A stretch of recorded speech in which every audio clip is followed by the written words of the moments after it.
Hello, everyone. Welcome back to another episode of Elden Ring Unpatched. So, yesterday we did mostly everything that we could with Ronnie's questline, and more or less we're finishing up with Sellen and Jerren's quests. So, the last thing we need to do for that is to come to Ray Lucaria and choose a side to go to. So, hope everyone is doing well as normal.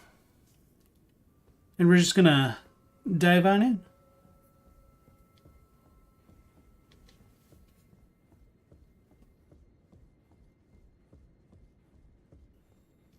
So, as I said last time, we do have two choices to go with. I thought one was yellow, but apparently we invade either one. With Witch Hunter Jerren or Sellen. So, the issue with this is if you help Jerren, you get less items, so there's kind of less incentive to do this one. Because you won't be able to get his set if you help him, I think. But when you do Sellen's quest, you get the same like ending upgrade material, and you also get Jerren set. So more lore. Let's help out Sellen. Hey, Vacuous Zealot, nice to see you again. Jerren, bringer of my death, you have my gratitude for freeing me from my shackles. But I am afraid your work is done. Join the school to reflect on your mistake. So this will give you a better chance to see like what's underneath Runala. It doesn't really seem that important to me. I don't exactly know what this is. I'm pretty sure it has to do with like tracking the orbits of planets and things like that, but I'm not 100% sure. Somebody who knows much more about more astrology type stuff probably has a better idea about this than I do. I've seen this kind of thing before, but I don't actually remember what it is. Clown Mercy, welcome back to the chat. Hope you guys are doing well. So maybe I should die to Jerren just to see if there's like death dialogue. And see what he says to Sellen. Wait, why isn't she helping me? She's just pulling off the interesting pose.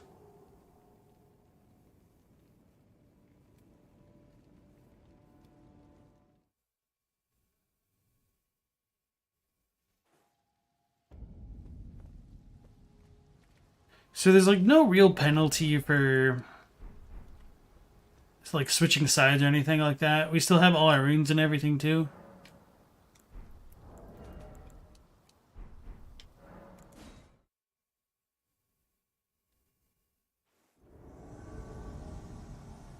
Let's see if he says anything now.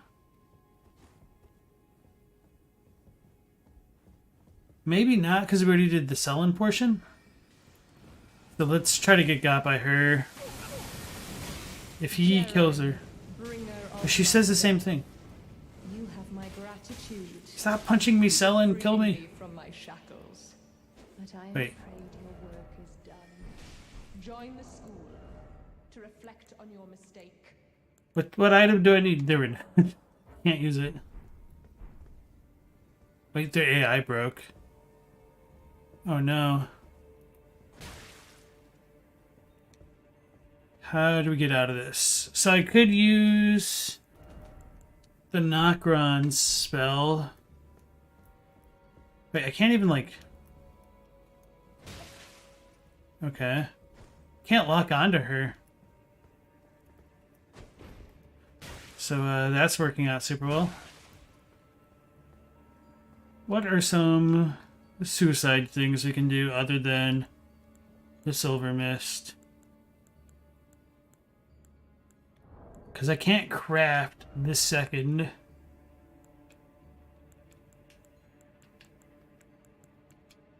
Poison doesn't do much damage to me, as we saw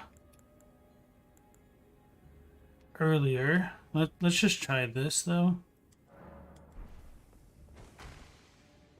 Okay, that doesn't work. Oh, yeah. Damn it. I didn't craft any. I was going to try to use the Frenzy Flame Stones and just get got by the madness. Actually, this will give us a chance to use a Bewitching Branch, but I don't think it would work on her normally. And I'm a little just a little bit curious now that we have this weird state of things. Okay, and that just went through her.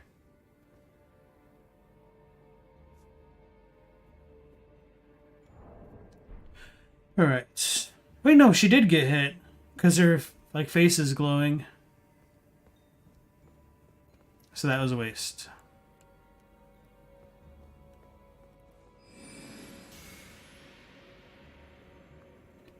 I don't think I'm going to have enough MP to actually kill myself. And I don't have, like, seppuku or anything either. This, actually... we might be able to do it. I should have taken all this stuff off, though. Oh, that doesn't help me.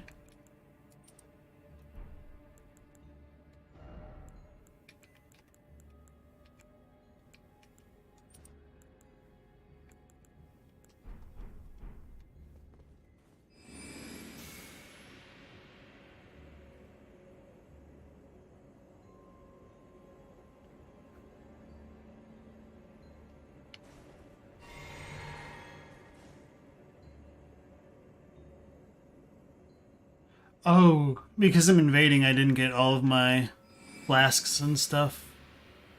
So this is a very close call, really. Yeah, so this is a little bit wonky.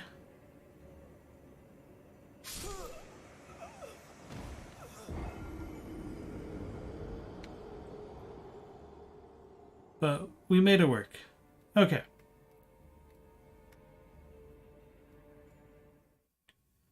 Now to invade Jerren again.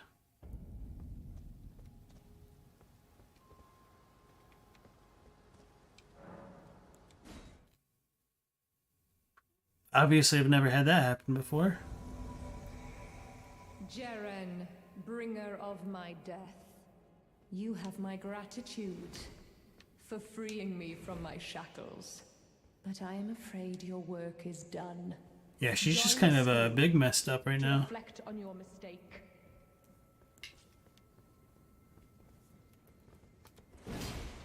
Can he even, like, kill her? Wait, I should probably kill him before they get, like, capped again. Well, I guess I could have still hit Sellen, so...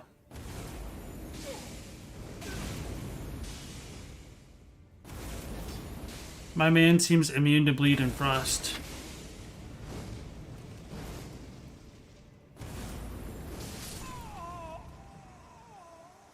Alright.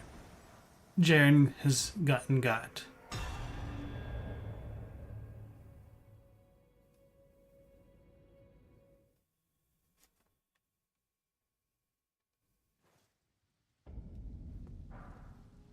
So we get the eccentric hood. Times 4, they're all the hood. That's kind of funny.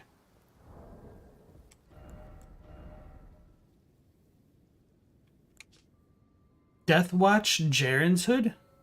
Deathwatch. Interesting. Jerren's armor. Gauntlets.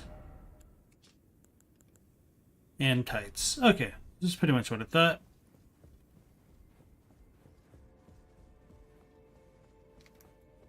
So she's facing a different way than she normally would. Wait, she's like... Oh, that's like her pose on the wall that you'd see in, like, the puppet storeroom. So, the funny thing is, like, after you help Sellen, you can still see Queen Renala just off in the corner. Although, I think she has a different spot, because I don't think she's, like, this out in the open. I whistled out of my teeth. I think she's normally, like, back behind here on retail somewhere, because that's where the Sellen Graven School mask goes after she transforms. Hey, what's up, Teen Sith? Nice to see you again. Let's pick up my runes. So that death counted as like an actual death. That was so weird. Okay. This quest is a little bit unfinished. Ah, my apprentice. You've saved my skin once again. Do you see this? The Queen of Caria is no more. With the bodies of Masters Azure and Lusat returned, the Academy can hone the primeval current, so that we, fallen children of the stars, shall beam with brilliance once again. My apprentice, will you stay with us, here at the Academy? Oh, I know it's not possible. You have your own calling, to be the next Elden Lord. But do think of me, of your teacher. On the eve of your crowning, you will always be my darling pupil. Rest assured that no, the entire Academy will swear allegiance to the new monarch, my apprentice. Become Elden Lord. Alright, so looking at her Japanese dialogue here for now, when she just called themselves like the fallen children of the stars, that like piqued my interest. So the Japanese is a little bit different, where she says something to the effect of like, us bastards could one day become glistening children of the stars or shining children of the stars. So she doesn't refer to them as fallen children of the stars directly in Japanese, which makes more sense. I was really confused by that line, and I was going to have to think about it a bit more because I didn't really remember it. But yeah. Astynex, nice to see you again. And you've had one of the days ever? Oh yeah? What happened? Sellen pushed her. She rolled her on over there. Perhaps I'm jumping ahead, but here is a symbol of my allegiance and the Academy's. Glintstone Chris, I really, really like this weapon. It's one of my favorites. I forgot to ping the server. Do you recall what once I told you? That glintstone is the amber of the cosmos, and sorcery is the study of the stars and the life therein. When you become Elden Lord, please illuminate me. Lay bare the secrets of life which course the Elden Ring. Next time, I will be your student. So that just kind of obviously reinforces what she talks about earlier in her questline, where glintstone is the amber of the cosmos.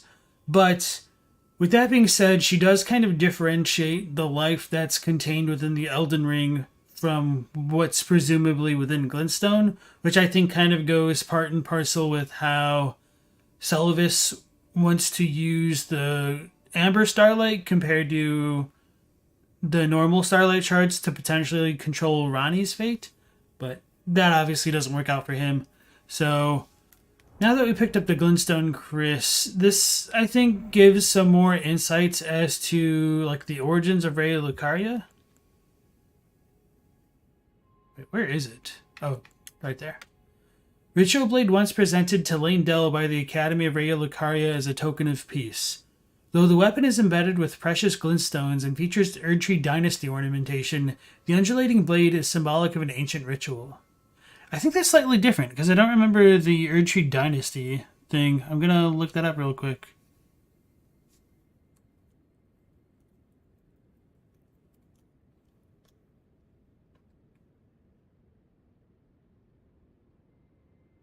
Yeah, so it just took off the Erdtree Dynasty portion. It just says features Erdtree ornamentation. The undulating blade is symbolic of an ancient ritual. Yeah. So the way that I interpret it having an undulating blade would be that the blade is kind of supposed to... Oh yeah, I can't do it in here because this is a passive zone. Because the glintstone Chris has this undulating blade, I think it's supposed to symbolize fire. Similarly to the Flamberge, because that's just kind of a FromSoft trope. Damn it. There we go. Obviously, like this one's weapon art doesn't have really anything to do with flame. But if you look at it really closely, it kind of also resembles like the metallic style ore of a silver tier, maybe.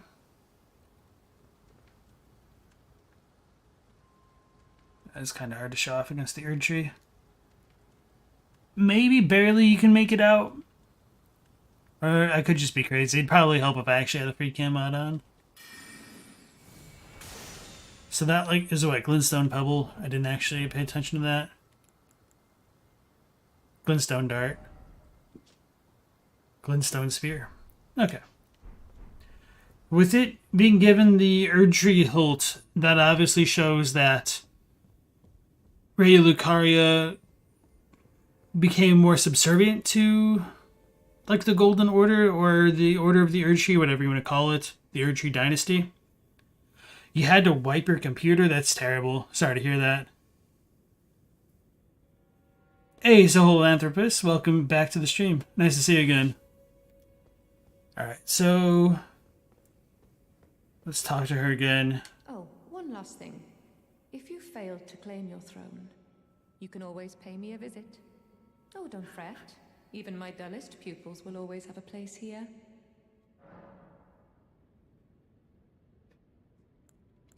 I like how we save her life and she calls us a frickin' moron. What is it, my apprentice? Alright, so that pretty much concludes Sellen's questline. I think we can even still talk to Renala, which is funny. If not, that'd make more sense. No, we can. Ah, now, is it thy wish to yet again be born anew? And just remember the Queen of Carrier is no more. Be not alive. So once we rest, she should disappear and get got by Renala, essentially, or her own hubris, or both. So yeah, just one more look at this thing, because there's no like crazy symbols over here, but it could be related to the moon or the orbits of planets around a celestial object like the sun. You get the feeling she flirts with insults, yeah.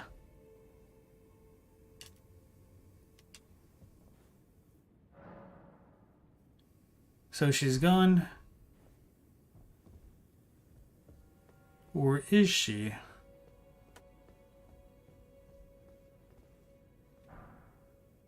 Grana stone mask.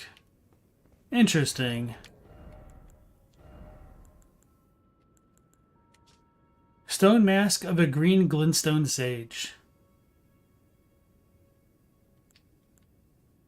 Gold amber, twin crystal, green glintstone. Okay.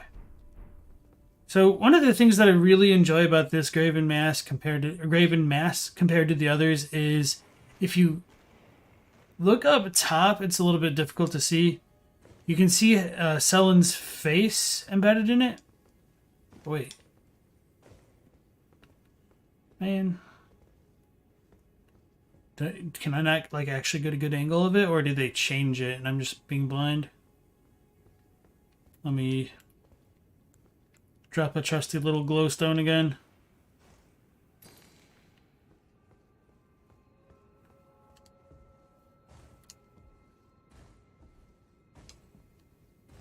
Alright, I don't think I'm going to get any higher.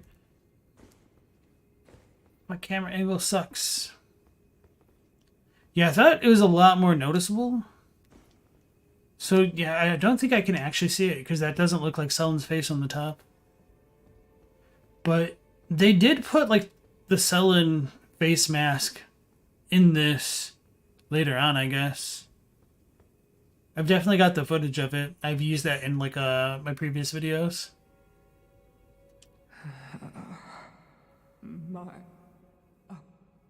friend,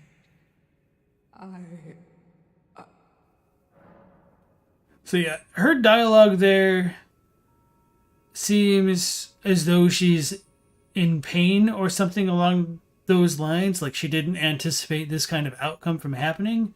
She doesn't sound very sure of herself.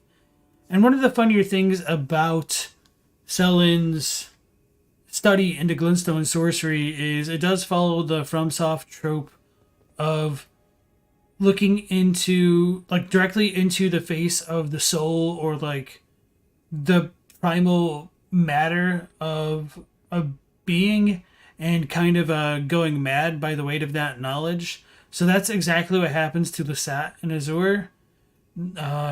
Their minds kind of leave their bodies. They get broken and twisted by coming into contact with the primeval current, and they just kind of lose themselves to the point that the glintstone starts consuming their bodies, which is kind of crazy because their craniums essentially are becoming absorbed by glintstone. So, with that being said, there is the stuff in Bloodborne where it talks about how, like, there's little distinction between, like, madness and brilliance.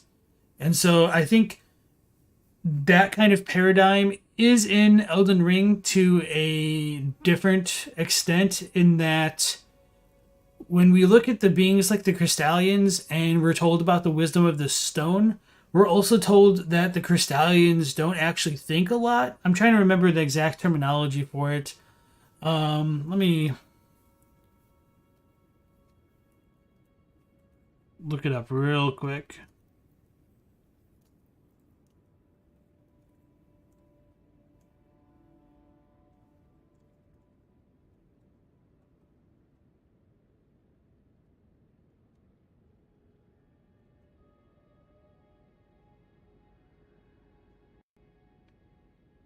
The secrets locked in the faint cogitation of the Crystallians. I mean, that might have been the line. So faint cogitation makes it sound a bit more distant in English, but I think the Japanese was a little bit clearer in that, like, let me look at it real quick.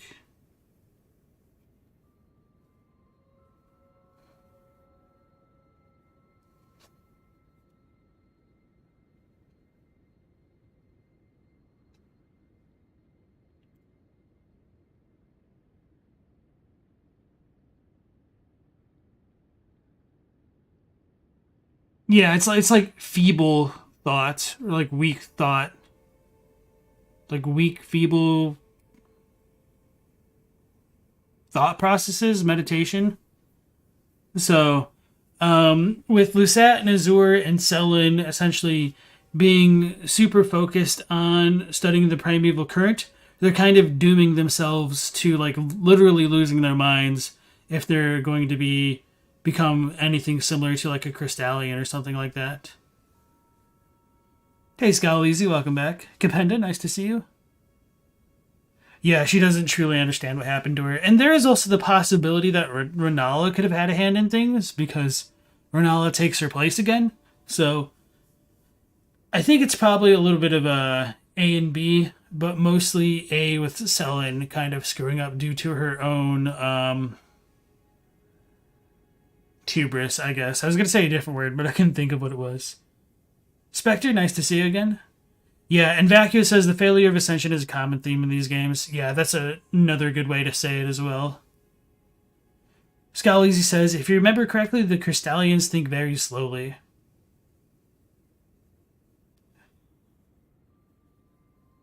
Failed Chim from Elder Scrolls? It's been a really long time since I've played any of the Elder Scrolls games. I don't remember who that is. Rum really made some sentient rocks and refused to elaborate. My feeble, tarnished mind cannot grasp her sorceries. Feels bad, man. But yeah, so after she says, like, my apprentice, she no longer really talks. It's just 3 dots, I think. My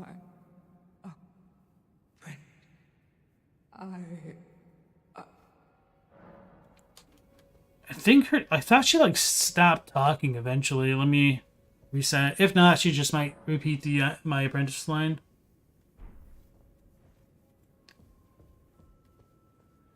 Crow's taking off. Welcome into the stream. He said, could this mean Sellen achieved her goal if her cogitations becomes faint like the Crystallians? So you could make the argument that she succeeded, but excuse me, but I think she didn't truly understand the consequences of her research into the Graven School masses that she's created. You don't have it in you to explain, Chim, right now. It's okay. So yeah, we can still study from her, which is kind of cool. But I just take it to be more that they didn't want to make us go back to Muriel. But I guess they could have made that option. So maybe she is still cogent to some degree. So that's that with Sellen's questline. We did everything with Jerren. So next we have either the Volcano Manor or going back underground. I think we're in a good enough spot we could go underground. So I'm going to mess around with the Valiant Gargoyles for like maybe 1 or 2 attempts. And then I will go through the Frenzy Flame prescription route to get underground. So where am I going? Which one is it actually? It would be Aqueduct facing cliffs. Okay. Kim? Okay. Kimmer.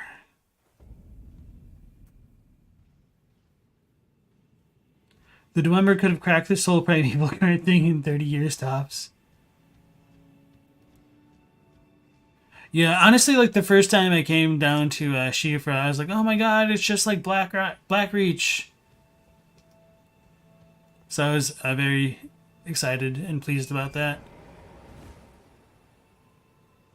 Kim isn't a who, it's realizing you're part in a dream and either accepting it and becoming God or failing to and snapping out of existence. Okay.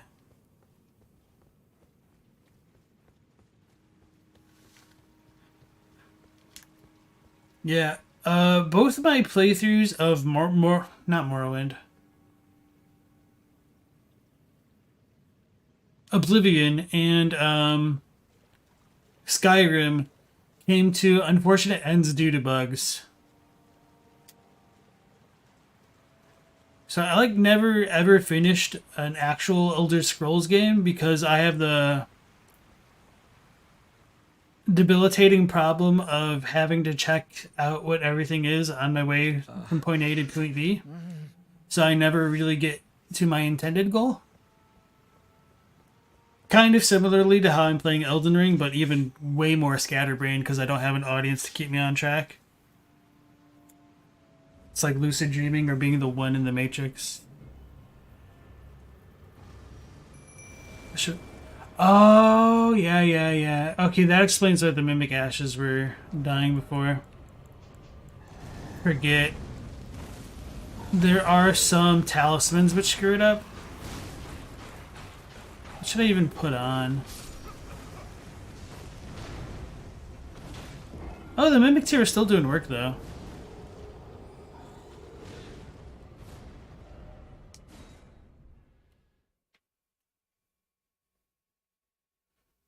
Kim is deep lore, so unless you were looking for it, you'd never know about it. I might have done some of it, because I explored the ever-living crap out of those games. Not, like, completely, because bugs prevented me from doing so. But still. So it wasn't broken the first time we met the Mimic Tier when I had on this one. So it might be the Urge to Favor one which screws it up. We'll figure it out. Nightbot ate your joke about the Elder Scrolls lore subreddit. RIP. The scatterbrain path is the only true path. Hey, okay. It has a decent amount of HP.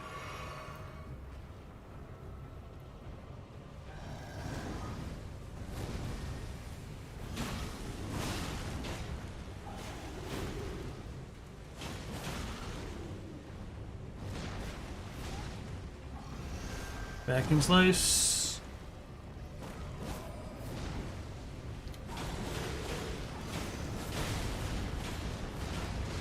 Yeah, this is a lot different when I'm not like level 30 or whatever it was.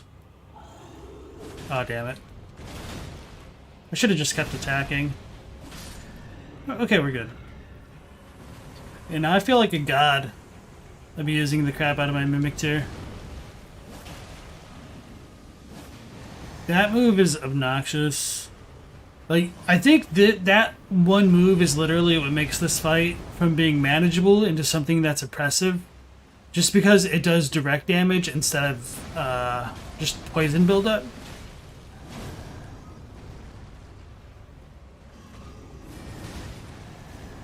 Code is the real deep lore.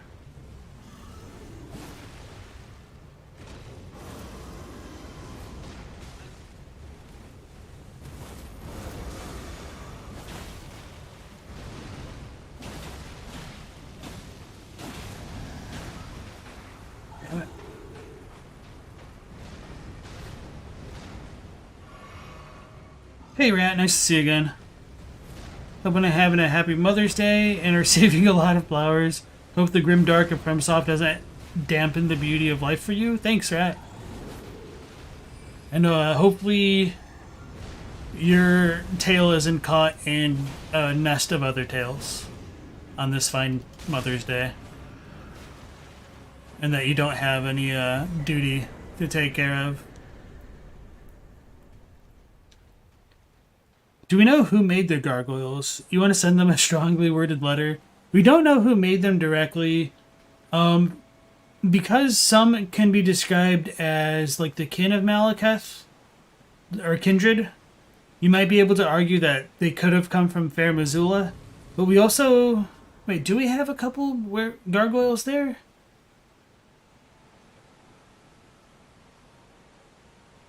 There might be one, but I honestly don't remember if there's any gargoyles there. Like, my initial thoughts were no, but I'm, like, double thinking it.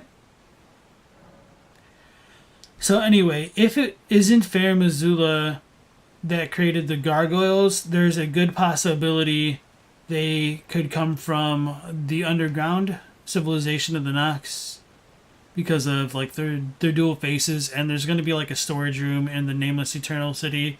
It has quite a lot of them in there. You sidetracked me enough with Skyrim. Thanks, Ponyboy. You already had 12 to 15 watch, so no duty tonight? Nice. Well, not so nice, but it could be a lot worse. But you guys only have watch for 3 hours? Ugh. Amateurs.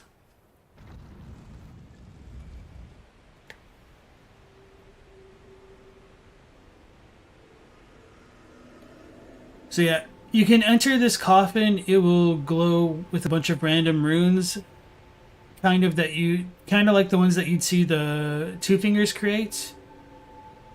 And it'll take us up the waterfall for some reason. And something similar happened when we went to see Estelle, but I think I was distracted and I didn't talk about that. I might have been drinking water, to be honest. Only 8-hour washes once you get deployed. Alright, so as we come into the Deeproot depths, there's going to be a very big atmospheric difference in this version of the game compared to retail. I kind of like this version more, to be honest.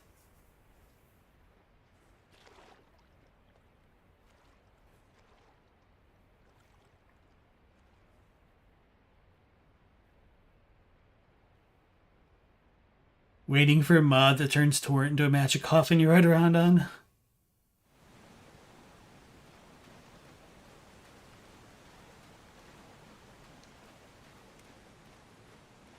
We're not going to get any text pop-up. I think I might need to just walk a bit further. Yeah, so it's always a bit weird to me, like, some of the areas you can pour Torrent out in. Because after you come through this coffin, it still seems like you're underground, and so there'd really be no incentive to pull. Or, like, really no notice that you could use Torrent. But you totally can. So, alright. Compared to retail, this version of Deeproot Depths has a lot of a stronger, like, yellow filter going on to things. And the milky water that we just kind of, like, walked through could be that way due to, like, corpse fat being in it. trying to remember what it's actually called, tallow, but I feel like that's wrong. I knew it at one point, but can't remember it. So root facing cliffs. So I guess there's no side of grace right there. I thought that there was, but it's whatever. We're just going to go to the top of Deeproot Depths because it just gives us an alternate way to get to where we're going with a little bit of extra treasure along the way. Gargoyles are held together with corpse wax, right? Yes. That patchwork body mashing reminds you of the grafting in Stormvale Castle. Yeah, so there's kind of a lot of things that could potentially tie into grafting.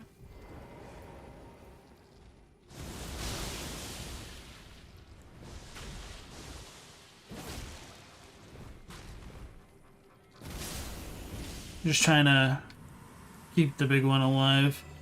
So I did mention this in my gold and silver video that we do have like these big kinds of ants, and when we kill them in retail, some of these drop like Newman runes, but they don't do that in this version of the game, which is a little bit unfortunate.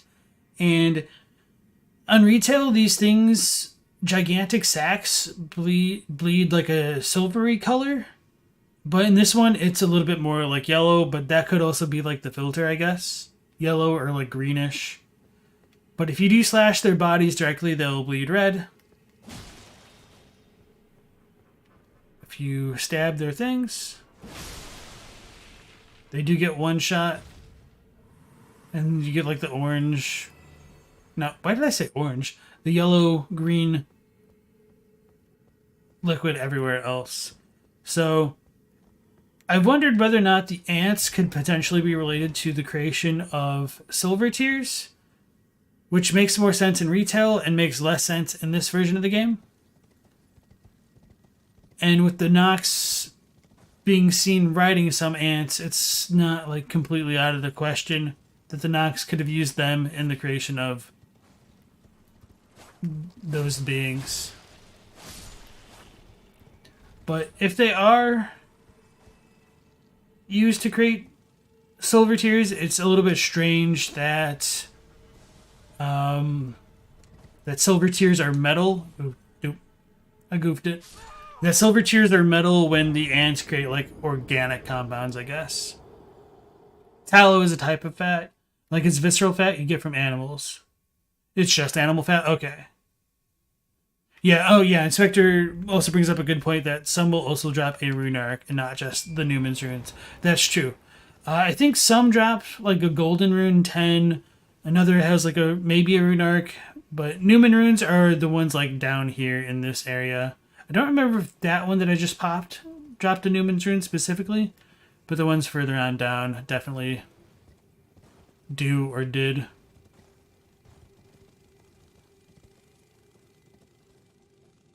Man, I was hoping it wasn't all the way down there. I should have leveled up.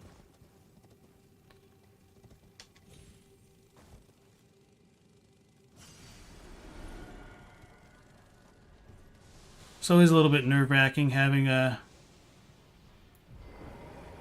turnaround.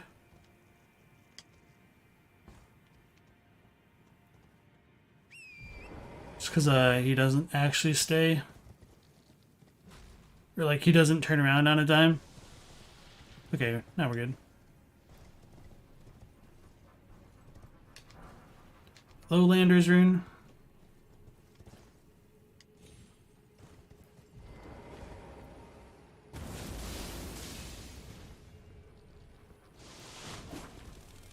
Uh-oh.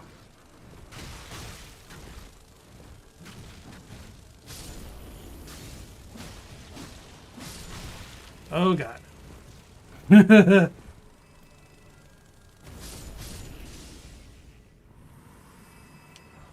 Fringe folk. So that's pretty much it. And coming from this section will take us like right above where we first landed. If not like a bit further. So I'm just pretty much going to sprint past all these giant ants.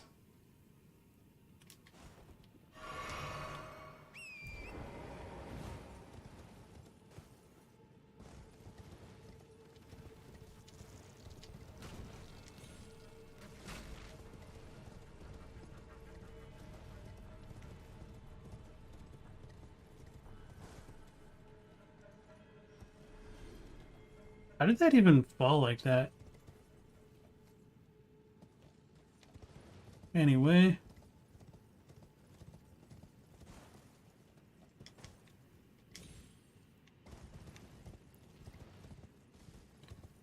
Alright, and so this is where we just were when we took our little coffin up, which is right over there.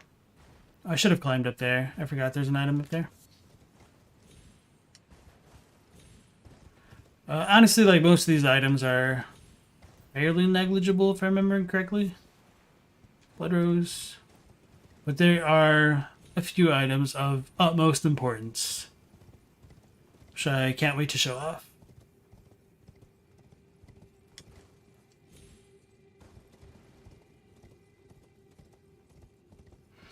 Alright, so now we get this really cool ant burrow cave area.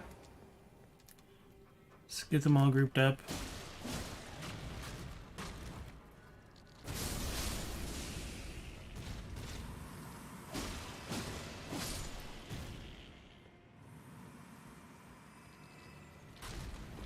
So this one right here would drop a Newman's rune, I'm pretty sure, or a golden rune,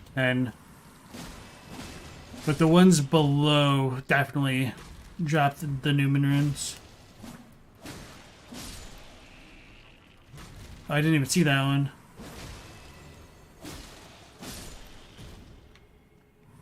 Alright. So we can leave the big ones because they can't really do anything because they're too big. Watch him like shoot something at me for saying that. So yeah, we got 4 big ones down there, plus a bunch of ones on the ceiling.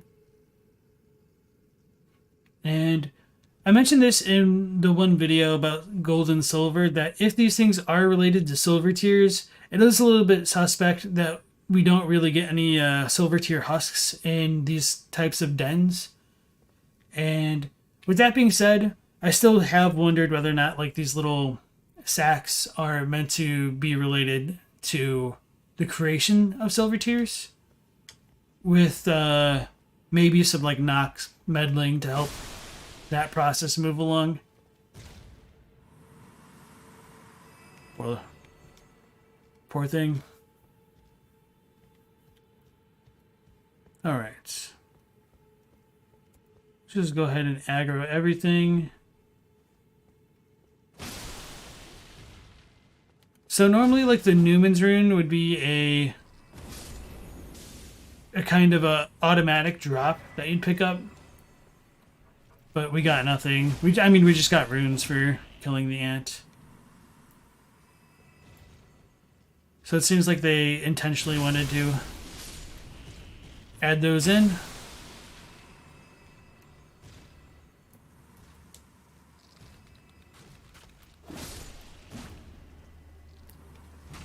Or maybe the ants are the Newman. Is America an ant?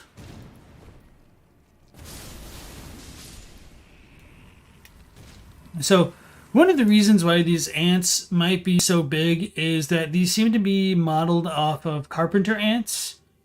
And if they eat through like enough wood and whatnot, actually carpenter ants don't really eat wood. They just kind of break the wood apart so that way they could build a den out of it. It's called an anthill? No. Whatever, I'm blanking on the word. So they'll just like take wood chippings and move them out of the way, but regardless, they get like the sugar within the lower halves of their abdomens, and that's why they get like all bloated like that. So there are a couple ant variants throughout the game. So there's ones that have like the abdomens completely kind of sealed. The other ones like this, which is more in line with a carpenter ant in real life. And then these things are more similar to like, I think they're called honeydew ants, because they can just bloat to massive sizes like we see in this game. So like, obviously not real ants, because my god, gigantic ants would be terrifying. But nonetheless, if these ants are meant to be like burrowing into the Erd tree and or its roots, that could explain why they have so many damn runes and why their abdomens are so bloated. Nest hive.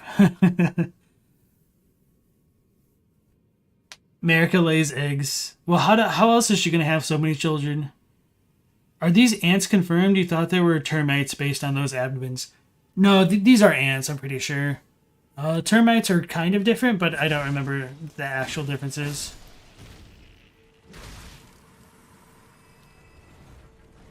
But yeah, if you just like Google carpenter ant, you should pretty much see exactly what I mean in terms of how their bodies look. And honeydew ant for this thing.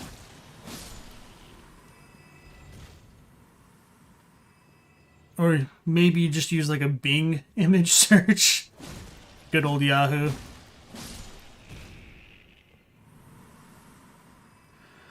Alright, everybody. Now we get to the point in the game where things get a little bit crazy.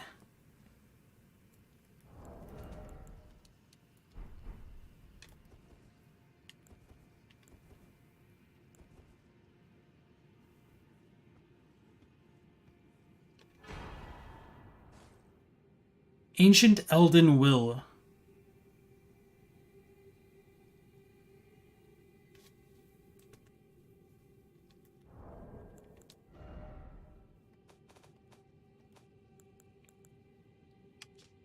Shoots light that splits while homing on enemies. In retail, this is called Elden Stars. So the fact that it's called Elden Will just kind of reinforces that willpower should be related to gold, which is really fun. And just kind of goes back into my video about gold and silver, with gold most likely having to do with willpower and the stuff like Mikola and the unalloyed gold needle. The gold needle. So with that picked up, we can just zoom on out over here and go to the next side of Grace. This is going to be by the Finger Reader Crone, way up there.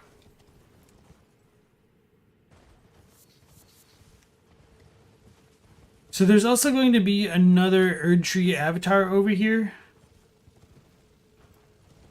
which kind of reinforces that these roots are probably connected to the Erdtree at some point. It's going to be over there on the left. Okay, there we go. Yeah, the avatar's like way back that way. I'll probably show it off. Elden Stars was what? Yeah, exactly. They're honeypot ants? Okay. Thank you, rats. Yeah, you can revoke the English degree. It's all good. It's not like I was an anthropologist. But no, that's for humans. Arthropologist?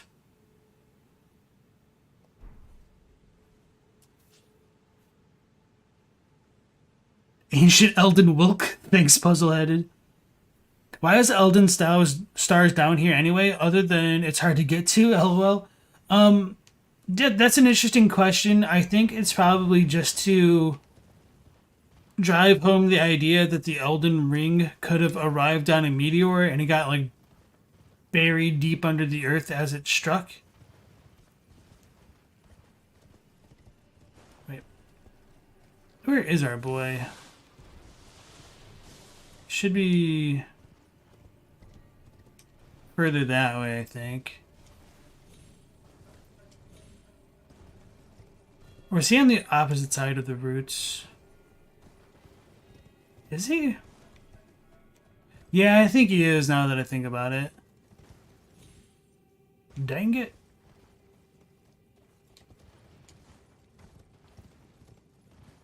It's gonna be annoying to get back to. Like, I don't really care if I fight it. I have enough flasks where I don't know if I can upgrade them anymore.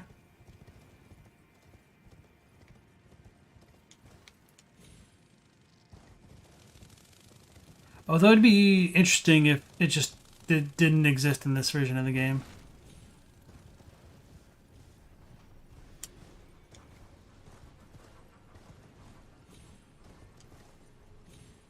Yeah, okay. He's to the left as you first come in. Okay, that's what it is. Thought there was a side of Grace around here, though. Oh, there it is. I was just blind. It's throwing me off. Elden stalls. The Elden Uwu. You've heard that you could faintly see a knock-on sky in the 1.0 Deeproot depths in some places through the fog. Can you check to see if that's true? Yeah, as far as I know, that isn't. If there's like specific spots that I didn't know about, we could like look for them. Where is it? Our avatar boy isn't here.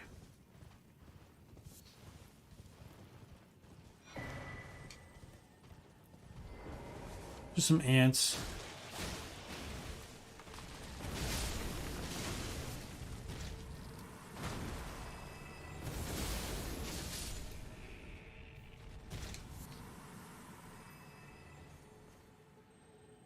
It's kind of disappointing.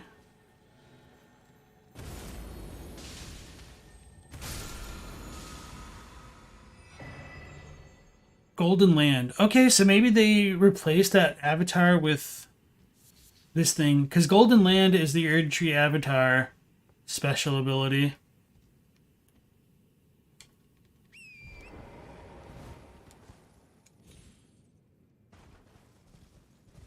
Deeproot looking like it's in a dust storm. Alright, we'll teleport back to the Finger Reader Crone and talk to her.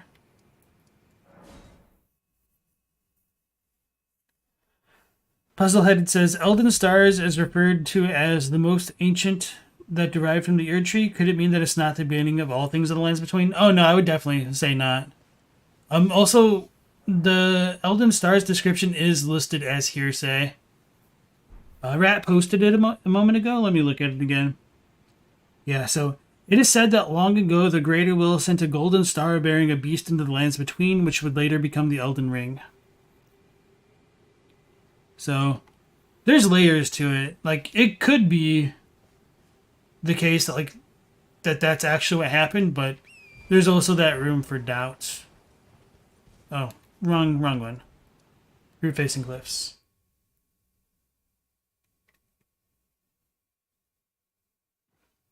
The unreachable tree roots and maybe around the legend Fortisax's arena. Okay. Nope. Did I not actually activate the Site of Grace? Did I just walk by it? Okay, no, we're good. It's a little bit different not having the map to be like, oh, yep, that's where the waterfall is.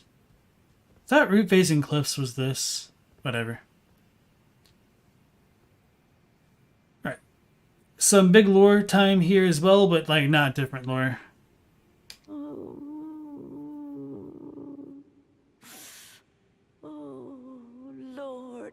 Godwyn, such cruelty, such humiliation. Oh, my poor sweet lordling should have died a true death. As the first of the demigods to die, as a martyr to destined death. But why must it yet bring such disgrace?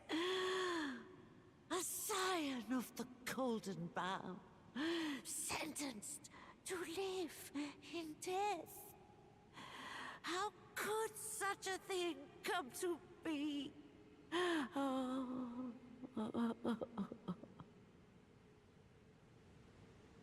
Alright, so with Godwyn supposing to have been, well, not supposing, with Godwyn supposed to have been a martyr to destined death, that kind of shows that destined death is broken and that whatever's happening to Godwyn is kind of unnatural to the previous laws of the world. Clownscum hates how the finger readers moan. Understandable. Power comes from death, so after the meteor strike, could the Elden Ring or Beast take power from the dead creatures like with what happens with the Royal Ancestor? I think in a roundabout way, yes. I don't necessarily think they needed to have killed things with the meteor strike for that to happen. Part of me has wondered whether or not, like, the reason America and everybody wanted to seal the flame of ruin is because they used to cremate the dead, with the things like the death birds and all that being a thing in the prehistoric time before the Erd Tree. So if the flame of ruin was sealed away, could that mean like cremation would fail? And if cremation failed, would that mean the souls couldn't pass on into the afterlife or get returned to the primeval current? I think that's a possibility, and it could help usher in the age of the Erd Tree, where the souls of the dead would go through the roots of the Erd Tree and become intermingled in the so-called crucible of life.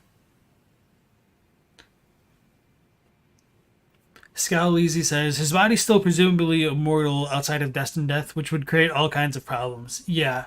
So that's why she's saying, like, it's a disgrace that he's not a martyr to destined death and that he lives in death.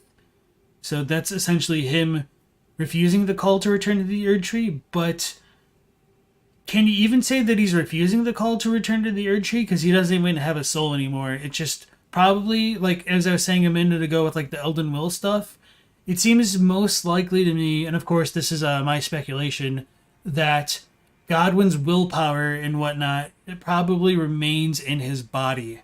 And without a mind, it's just kind of focused on, I don't want to say like reproduction, but like spreading out and thriving. There's probably a better word that I can't think of right now. That makes so much sense. Thanks. Yeah, no problem. And thanks for your question, by the way. Night Scott says, isn't that the same dialogue she says in the final game? Also, we already know that the death bite is atypical. We learned that Ronnie's plan was to split one killing rune in two. We don't know if Ronnie intended to split the rune into two. We know that she took part of it. And so it's a little bit weird how that all comes together, because she stole part of Malekith's rune, and then the part she stole broke even further. So, yeah, it's a little bit weird. And yeah, her dialogue is the same. I wasn't trying to say that it was different. I was just saying, like, this is still big lore stuff, even if it is the same. The cremation of the Deathbirds didn't even really work. The souls just become tortured, tormented slaves using the Rancor, incantations, and Deathbird attacks. I would disagree with that, because I think one thing to take into consideration is that the Deathbirds predate the Erd Tree, which is technically 2 Ages of Orders ago. 2 Ages of Order ago. That sounds weird. So the Golden Order removed destined death. So, as Roderica says, spirit exists as immortal essence under the Golden Order. But we don't exactly know if during the Erd Tree spirits were immortal. Probably not, because destined death was most likely within the Elden Ring at that point. And then we also don't know what the world looked like before that. So, I think in the past, when Deathbirds cremated things, it probably worked perfectly.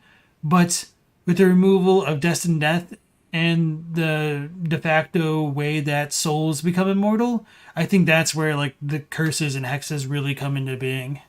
But that's just also my speculation there.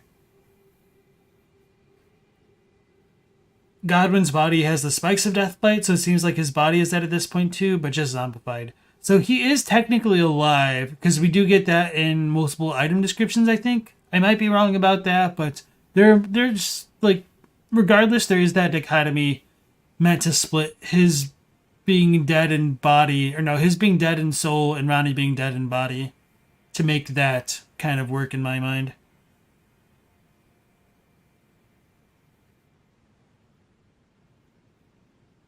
Puzzle says, it's stated that Godwyn's curse mark was meant to be a full wheel. You think that implicates Mikola somehow?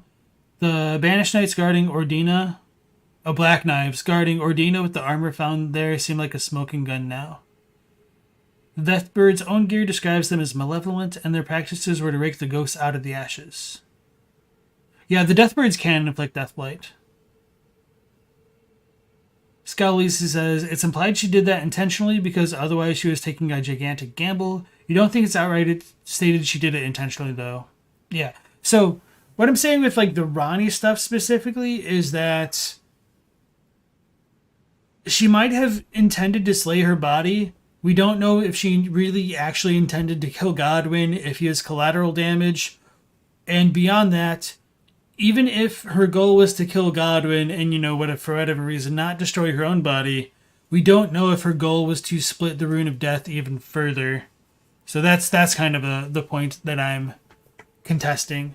Not saying that that wasn't the case, but I'm just saying it's not as cut and dry as it's being presented right now. Skeptical Bucketman, welcome in. It seems a bit difficult to believe that, given how committed Malekith was to everything America ordered, Ronnie would be able to steal anything from him, considering everybody feared him. So one thing that I've wondered about that in particular is because Ronnie's power is related to the Dark Moon, and the way that demi-humans go mad at night, I wonder if her powers had any kind of bearing on Malekith. Was he asleep? Is there something more to it that we don't know? Did she get any aid from Mikola, who can cause Malekith to go to sleep? Was the Rune of Death not in Malekith's body to begin with? There are a lot of unanswered questions. And there's also the stuff with Marika to consider. Like, Marika could have actually taken an active role in things because she betrayed Malekith. But we don't even really know what Marika's powers were. We only ever see Radigan and the Elden Beast at work.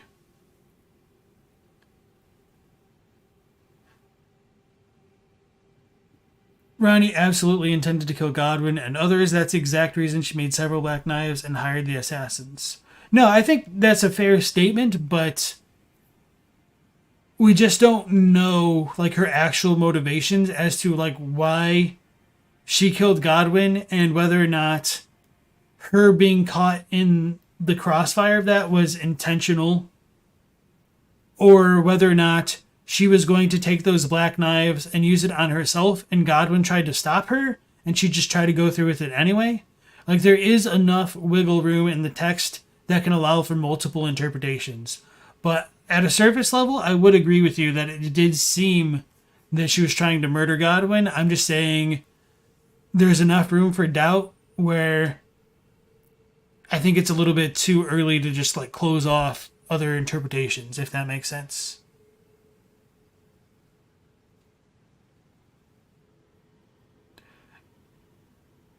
The Rune of Death was in Malekith's sword, hence why it seems fragmented in places when we find him. Ronnie seems to have broken part of his sword and fled.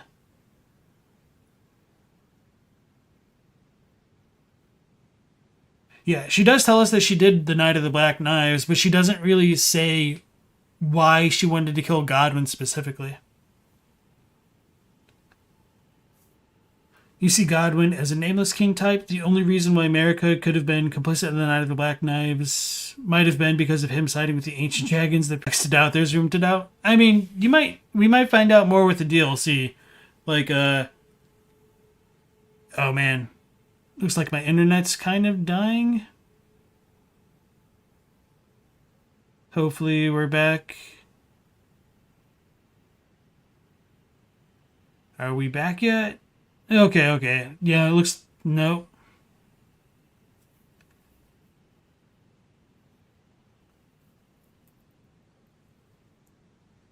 Hello? Uh-oh. Are we good yet? My internet is spiking. No, it's my internet. Sorry, everybody. It seems like it's stabilizing now, so maybe there's just a random hiccup. Okay.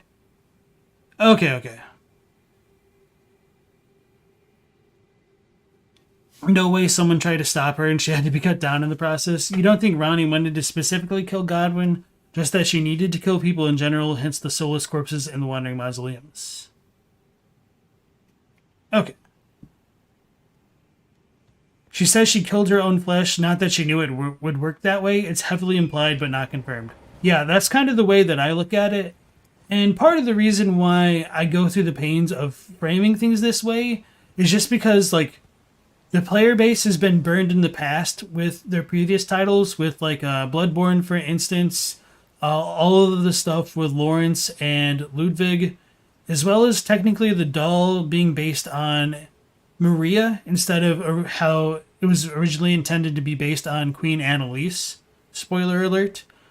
And then in Dark Souls 3, there's this huge issue with like the ringed cities stuff and the pygmies. Did I just drop again right there for a minute? Hopefully not. Oof. Rough night. Okay. So yeah. Well, you guys could disagree that there's room to doubt. I'm perfectly fine with that. I'm just going to say it regardless because I do still think that there is that kind of room for doubts.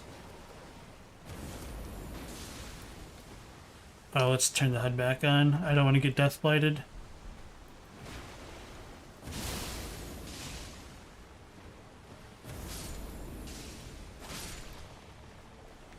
Alright, so coming into the Deeproot depths proper, you guys wanted me to pull out the thing. I don't think we'll be able to see the night sky super well.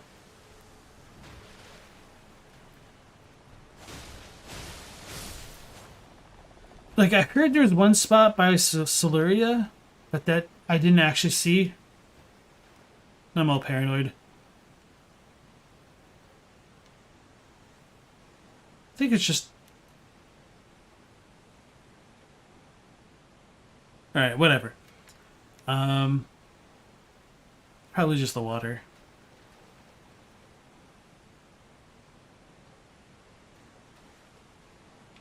Alright, so as you guys can tell, it's a lot more yellow and stuff like that. There is still no night sky, so that's kind of consistent in this version of the game. But this water could be infected, or not like infected, could just be like tainted with like corpse fat, which is why it's like this silky white color. Some people have wondered whether or not it's supposed to like depict mercury, but I don't think that's the case, personally. So as we do come down here, we are going to run into a bunch of basilisks because it's Godwyn's area, essentially. And then we also get these kinds of gargoyles in a bunch of places.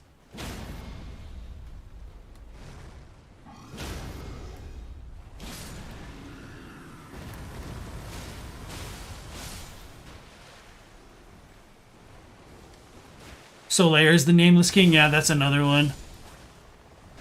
Nuance in a game made by FromSoft. It's more likely than you think. Fudge. Get out of the cloud.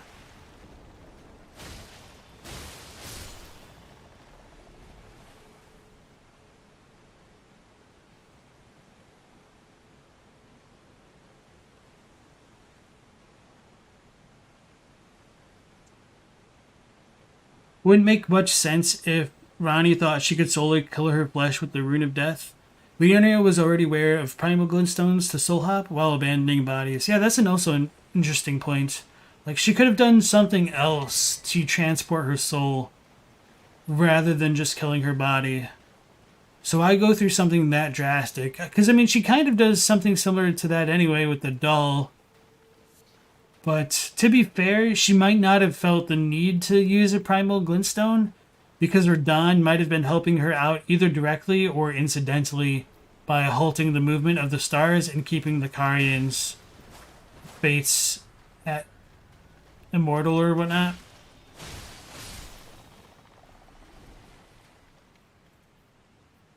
You don't trust Ranni? Judging from Deathroot's growing in Farum, it doesn't seem like Ranni was even born to achieve the Knight of Black Knives. Oh, I would say she was definitely born for the Knight of the Black Knives.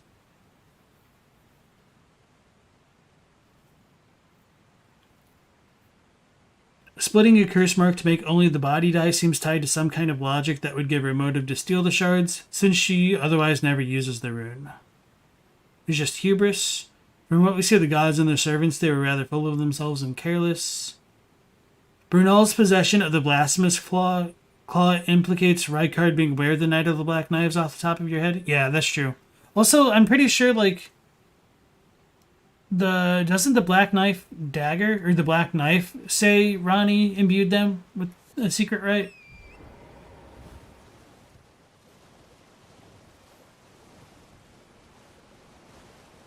Oh, I almost fell off looking at chat. You don't think Ronnie knew that Deathroot would be a thing, but anybody could see that a living body with no soul would be a problem for America's order or religion. True. And yeah, like for all we know, Ronnie could have just been trying to expose a flaw in the Golden Order.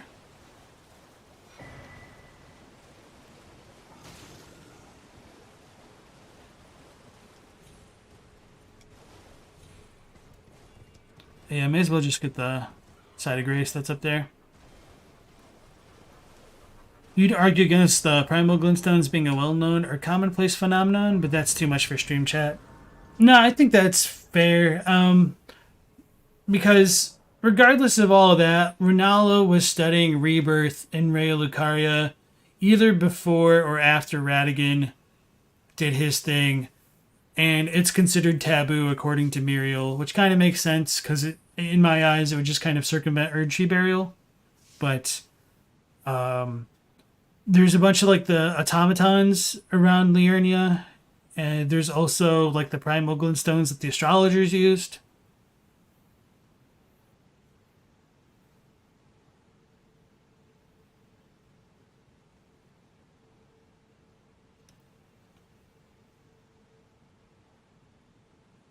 We can't really assume how seemingly immortal beings consider their bodies anyway.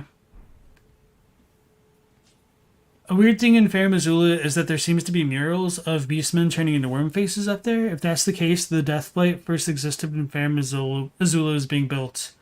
I don't know what murals you're referring to specifically. I'll need to like look out for those, because I feel like I would have a pretty good grasp of the stuff on the walls there.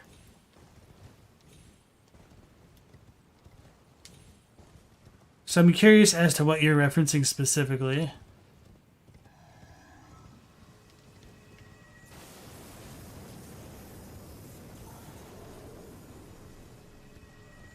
Yeah, Deathroot is specifically from after the Night of the Black Knives, because it is the Rune of Death within Godwyn's body.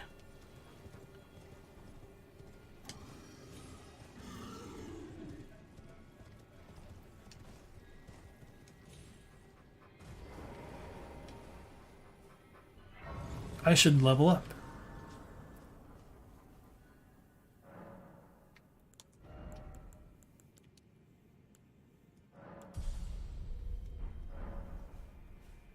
Yeah, I don't think Ronnie would have had any way to know about Deathroot beforehand.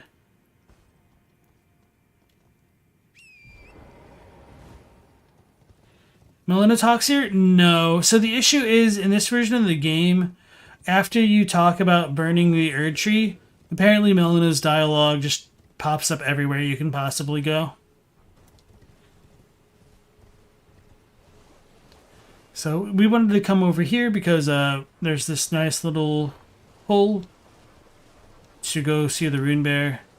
But I don't remember if there's any treasure over here. I was hoping that was going to be tier 8. Although I guess I do need a tier 7. I don't remember.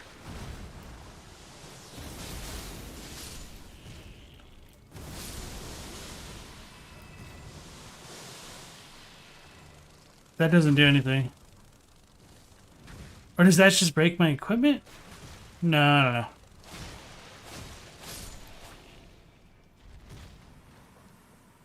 I was wondering if that was going to Scarlet Rot me. Which reminds me, I don't think I ever read the Scorpion Stinger. That's probably a bad time to talk about that now. It's a fig leaf story. Zoli has a good tweet showcasing the murals on July 31st. Okay. Hey Stella, nice to see you again. Alright, so let's go down the secret tunnel.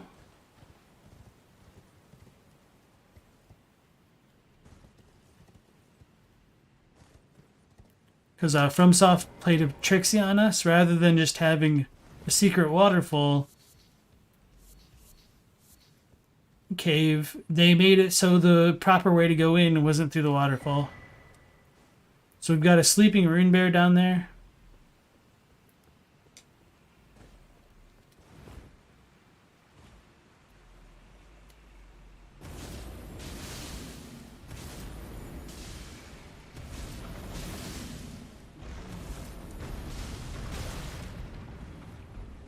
roll in.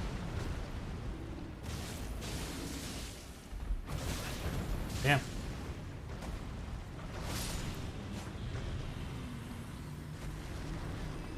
Alright. And we get some beast blood. That looks kind of wonky.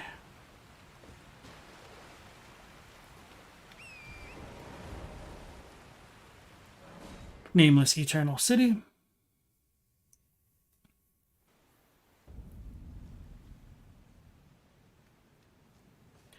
Alright. So throughout Deeproot Depths, we have a bunch of the Mausoleum Knights. This one is mounted. And the funny thing about that is even the horse doesn't have a head. But on the backs of their, well, I guess it's really the front of the shield, it has a symbol of the eclipse. I thought the thing was about to run off the cliff. And because this one's a spirit, it can't get bled. But he's actually pretty strong.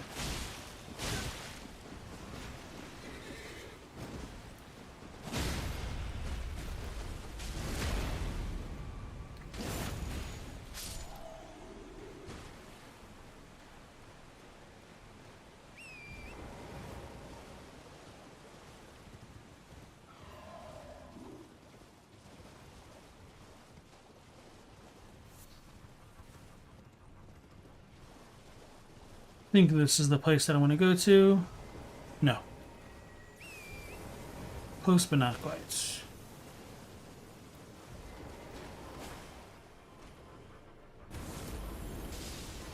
This is not good.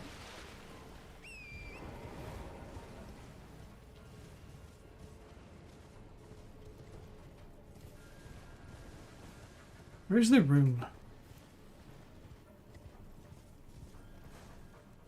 Oh yeah, so one of the interesting things about the Nameless Eternal City is I think these kind of ruins kind of align with the Academy town outside of Raya Lucaria,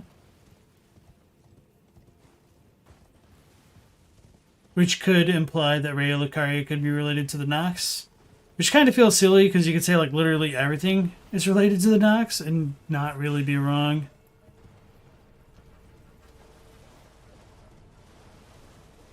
Okay, that's the one I wanted to go to, I think.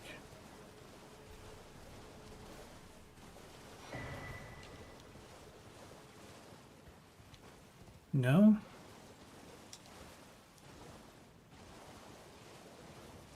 Yes, okay.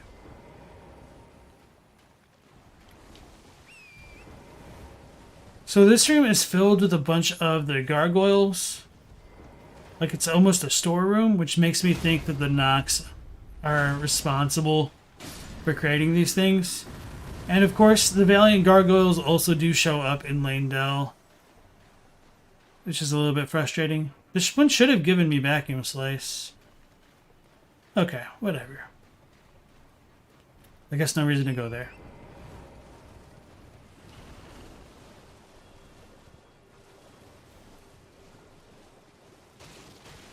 It's possible Malekith didn't go to Fair Missoula until after they stole the rune. I don't know about that because your rank is described as the Beast Clergyman of Fair Missoula, and he's also a beast. So it seems like he should have predated that stuff. But like I said in one of the previous streams, I do think it's a very strong possibility that Fair Missoula got sent into the sky later in the timeline than many people suspect.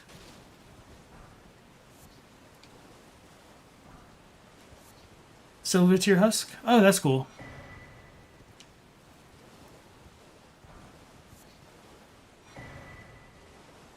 Now, let me catch up with you guys a little bit. Hey, Saturn, nice to see you again.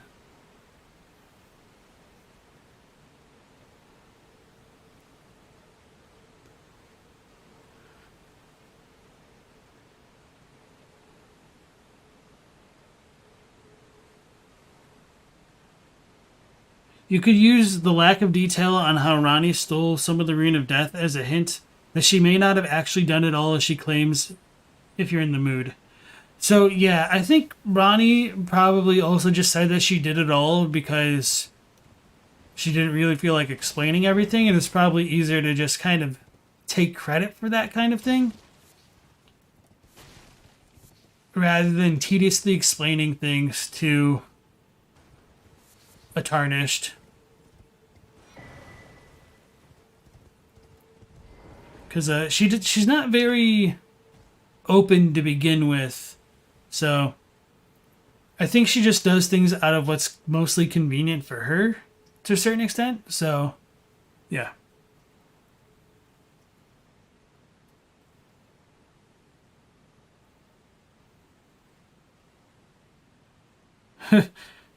You're just saying that you're playing DS2 and wondering why Elden Ring didn't carry over bonfire aesthetics or armor upgrades or armor stat requirements? Yeah. I do think parts of Elden Ring could have benefited from something like bonfire aesthetics. But hey, you know the rules. Maybe in the DLC. I don't know why I dismounted.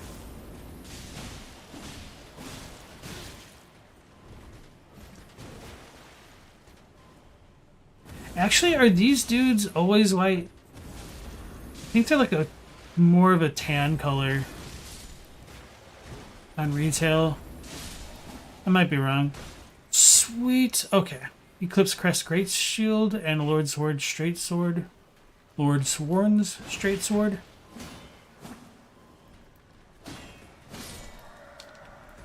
Heavy crossbow. Okay, I was not expecting that one. An iron great shield that covers one's entire body, used by knights guarding the mausoleum. Great shields are heavy and difficult to wield, but boast excellent defense. Oh, that's unfortunate that it doesn't talk about the actual Eclipse Crest. Although maybe this one doesn't anyway. Maybe it's the smaller, like, heater shield that does. We also got the heavy crossbow. I'm not too worried about that. That's really not going to say anything.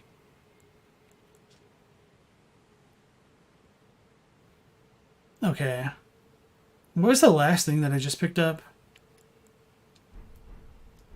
Streamer luck? For real, I've gotten some really good drops this playthrough.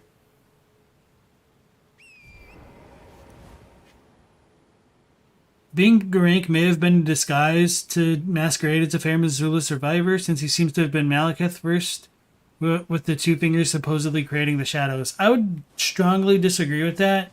Just because there are the incantations that say the Beastmen channel the wrath of Garank. So I don't think he was like masquerading as a priest of Fair Missoula.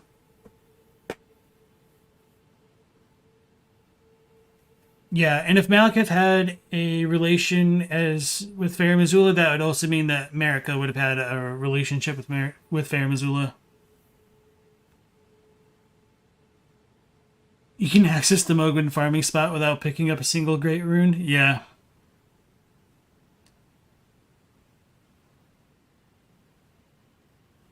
It might have been held to use aesthetics. I mean, if you limited them to areas, it wouldn't be too bad, I think. Or like bosses. I made Sileria angry. Very angry.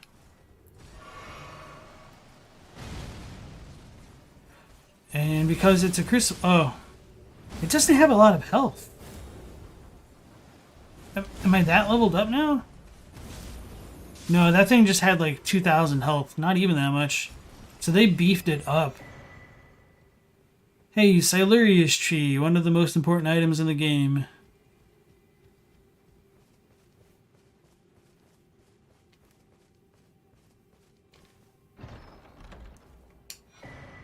And then the Crucible Tree set. Let me swig some water real quick.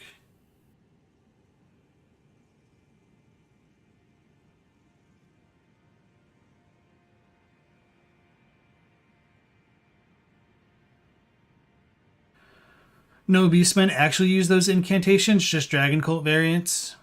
Either way, I mean, I can't disagree with an item description that's not written as hearsay.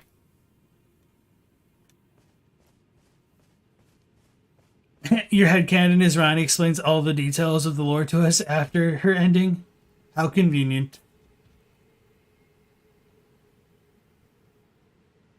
Ronnie has no problem eventually explaining a lot of things. You feel like she outright says she did the Night of the Black Knife. She did it. She had motive to, both against the Two Fingers and over Renala's distress. So what I mean by that is, I don't think she didn't take a role in the Night of the Black Knives, but I don't necessarily think she did it all. I think it's probably just easier for her to say that she did it all than explaining the utmost intricacies to somebody who is essentially still a stranger to her at that point in the game. So, like you said, she eventually explains things, but she has no reason to explain herself to some random Tarnished who shows up on her doorstep when we first meet her. Do I think Destined Death Confined means Malekith sealing it within himself? Does that imply the Golden Order began in Fair Missoula? Thanks for answering everything. So, I don't want to give a definitive answer because I don't really know. It says Destined Death was plucked from the Elden Ring. It could have just literally been taken out of the Elden Ring, and it doesn't necessarily have to be in Malekith. So, it still could have been vulnerable for somebody to steal it like Ronnie did, or she stole a part of it, so... Whether that began in Fair Missoula or not is also debatable. It's possible the Glow-Eyed Queen is also related to Fair Missoula if you want to go down the route of Destined Death and the Rune of Death being related to her and the Golden Order. It's just kind of all of a big mess where everything just kind of gets blended together, which is really hard to parse through at times.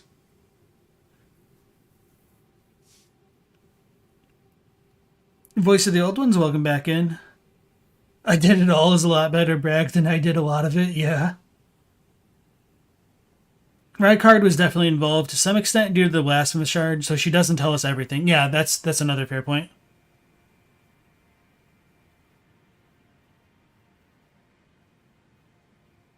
You doubt she worked with someone like Marika? I mean, there is reason to believe that Marika did have some role in the events.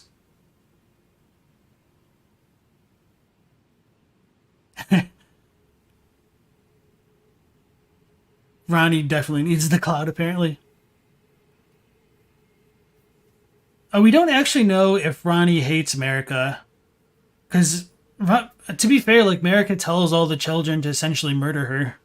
So, if anything, Ronnie's a good girl for believing that and following through. Anyway, just to move on a little bit and tie into some of this issue of trying to suss out the differences in ages, we have Siluria's Tree. Siluria's Tree, weapon of one of the two honored as foremost among the Knights of the Crucible. The essence-like matter that formed into the Erd Tree was not unlike the Crucible, after which this spear is patterned. As such, it is imbued with an ancient holiness. So this is kind of one of the descriptions in 1.0 that makes it sound like the Crucible of Life is completely different from the Erd Tree and is more analogous to a kind of primordial soup.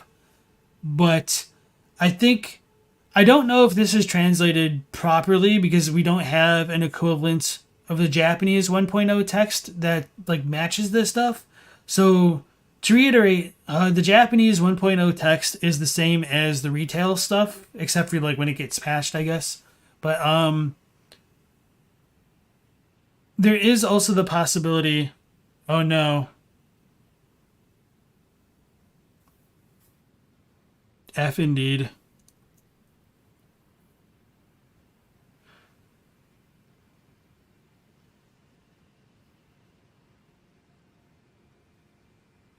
Mic check. So, hopefully we're back now. Alright, I don't know when I cut out there. So, I guess I'll just restart. I don't know if you guys heard me read the description, so I'll just go back to the second paragraph. So, the essence-like matter that formed into the Erd Tree was not unlike the Crucible, after which the spear is patterned. As such, it is imbued with an ancient holiness. Okay. Yeah, sorry for the technical difficulties. My internet is just being a bit wonky, unfortunately. So, this description right here does make the Crucible sound more distinct from the Erd Tree, and as though it is more analogous to a kind of primordial soup. But I also don't know if this description matches what was written in Japanese, because we don't have an equivalent of Japanese text for the English 1.0 version of the game. All the stuff that's in the Japanese 1.0 version, as far as I know, is kind of the same as the retail version of the game.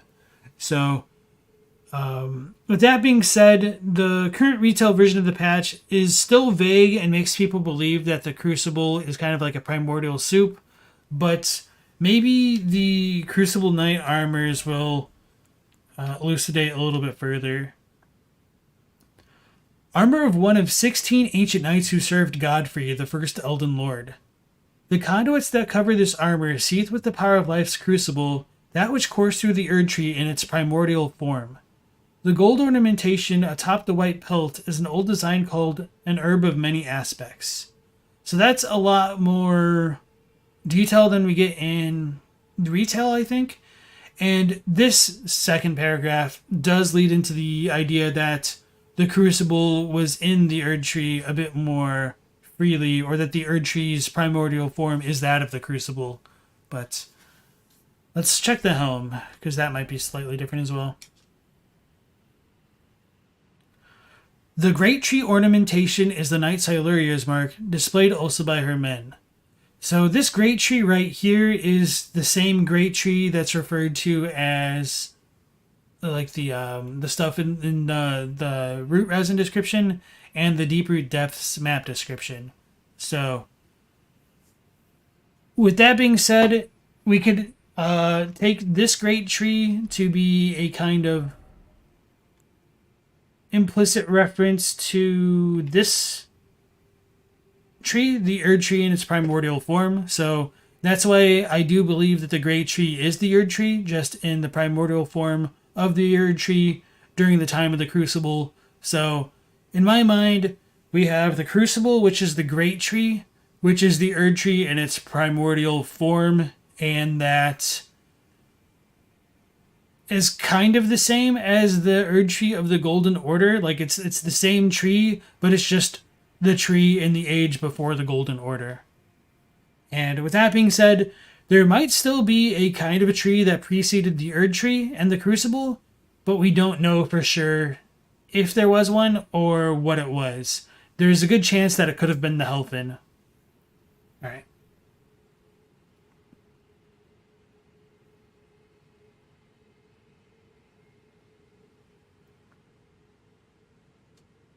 Stuffy said, you think Vachi suggested that the gold layer grew later? It's possible. I don't know.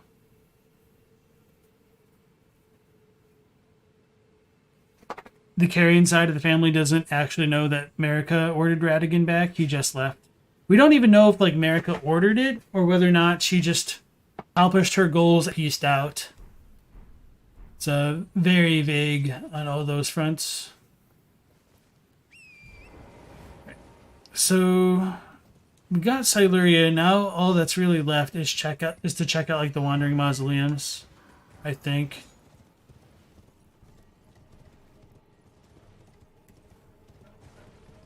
I forgot there's an archer up there. Well, at least it's not as ridiculously strong as the ancestor dudes. This thing isn't moving around. That's kind of funny. I didn't. Sorry, so that one seemed more of an OBS problem. Man, this sucks, just having all these technical difficulties. Okay, looks like we're back now. Oof.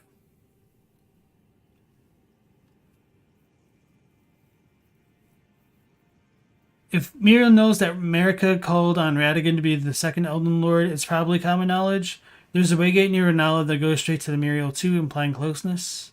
Yeah, I don't think Miriel knew either, because he said it's strange that we're losing all these frames. No, Muriel said it's strange that a mere champion would be summoned to be like Elden Lord, or why he would leave Renala.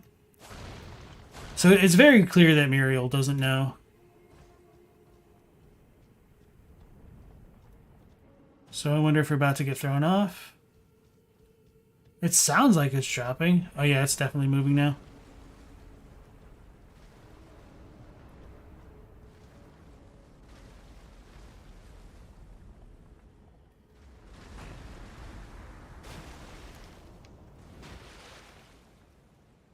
Alright.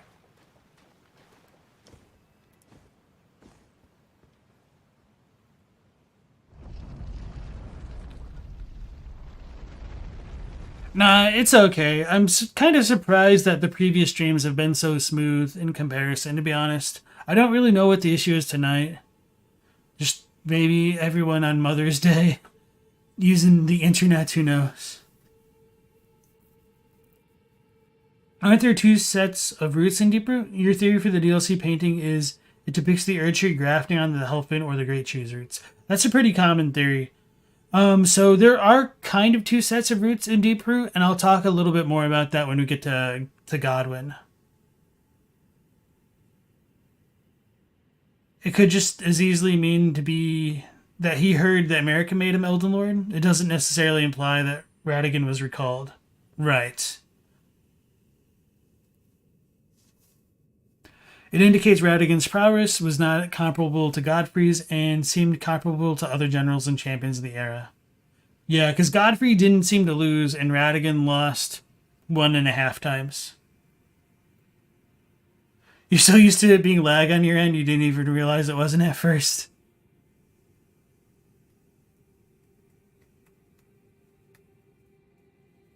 Any new thoughts on the Rune of the Unborn since we're on the Muriel topic? Yeah, because with Muriel saying that the Rune of the Unborn was gifted from Radagon to Renala when he left to return to Leyndell or anything like that, it does open things up to a lot more doubt than I initially expected. So that's just kind of where I'm at. Like, I don't know if we can actually trust what Muriel says, because there are some troublesome points that would arise if Muriel is completely correct in terms of like where the Great Rune of the Unborn came from. Was it removed from the Elden Ring along with the Rune of Destined Death?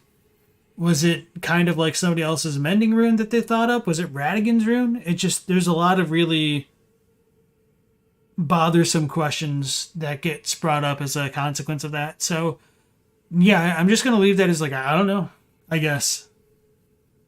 Because I used to think it was a little bit more black and white, but apparently it's not.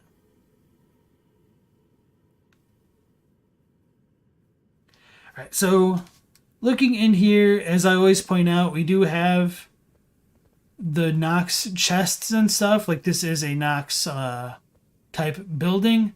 We do get a lot more of the sword statue dudes, which kind of ties into how we have the two sword guys in Noxtella. These kind of crypts can be seen in Raya Lucaria and the Halig tree in front of like Millennia's boss room. However, there's one difference in that the corpse here is headless, and there's no like Carian scepter on top of it. So this is supposed to be a soulless demigod, which is kind of mystifying, just because it would imply America had even more children we don't know about. Unless these things were killed before Godwyn. But if they were killed before Godwyn, it would also contradict him being described as the first dead of the demigods. I have wondered whether or not that first dead of the demigods is meant more in a certain terminology kind of way, in the same way that Nito is described as the first of the dead in Dark Souls. Was the dead that Godwyn became a specific kind of dead versus just normal dead, which doesn't make a ton of sense in just like the English version of the game, but there's like the specific terminology that goes along with that in Japanese. But I don't think it pans out. I think I that's what I said last time. because I probably should have taken like actual better notes about that, but I didn't. So, yeah. That being said, these dudes are still a mystery. We do have the one interview from Miyazaki where he says the Night of the Black Knives like kicked off a kind of demigod hunt. I'm kind of putting words in his mouth. I don't remember exactly what it is. It is pinned in the Elden Ring Discord channel on my server, so we could reference that sometime, or you could like look it up yourself.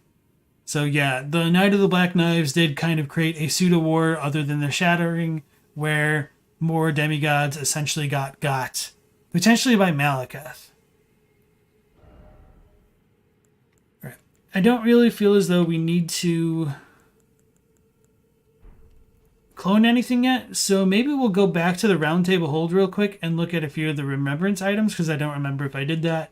And then we'll deal with the Fia and Godwyn situation in a moment, if the internet allows me to.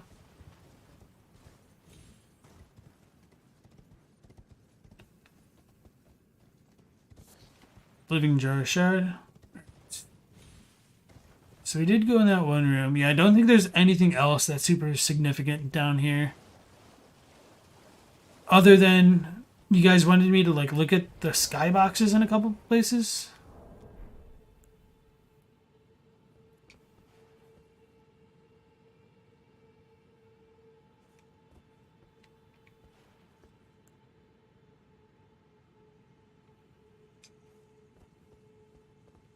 Let's go back over to Siluria's tree. It'll probably be faster to fast travel. Loki looked at the first dead in Japanese, and it's literally first to die. Loki's also said in his streams that it is said thing in Japanese is more of a story convention to tell info and not intentionally hearsay. I disagree. It's definitely used to denote hearsay at times. With that being said, I would agree that it is used rhetorically at times to just give FromSoft a little bit more wiggle room in their storytelling. But I will die on the hill that it is used intentionally at times to obscure things.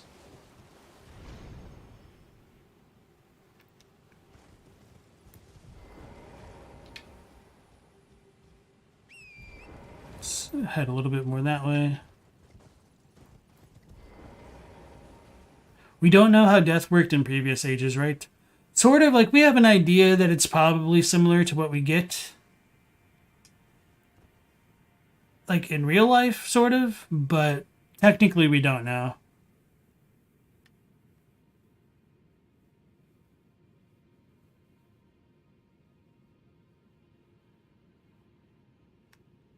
You're not seeing anything specific. I'll go by the waterfall again and look over there.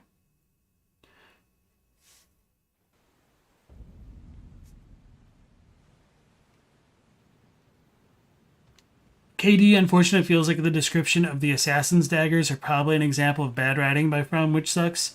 Yeah, and that's like another thing that is a very strong possibility. Just story writing that's not so great and something we just kind of have to deal with at times.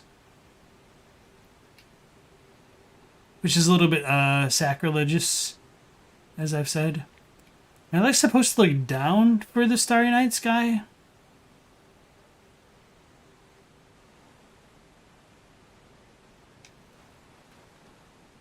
Because in Akron, you can kind of see like the roots that look somewhat like this stuff, but it's different.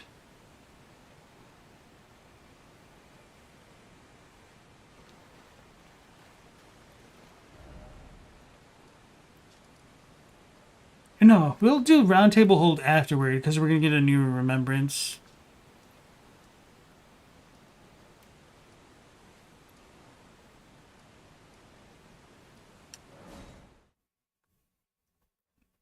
Can't bet 100 all the time.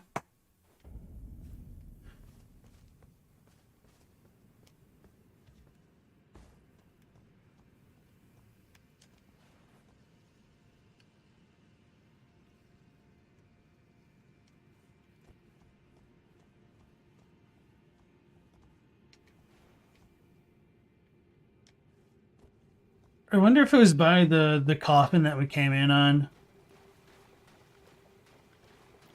Oh yeah, I may as well show off like this version of Godwyn because it looks cool. I think this version of Godwyn looks way cooler.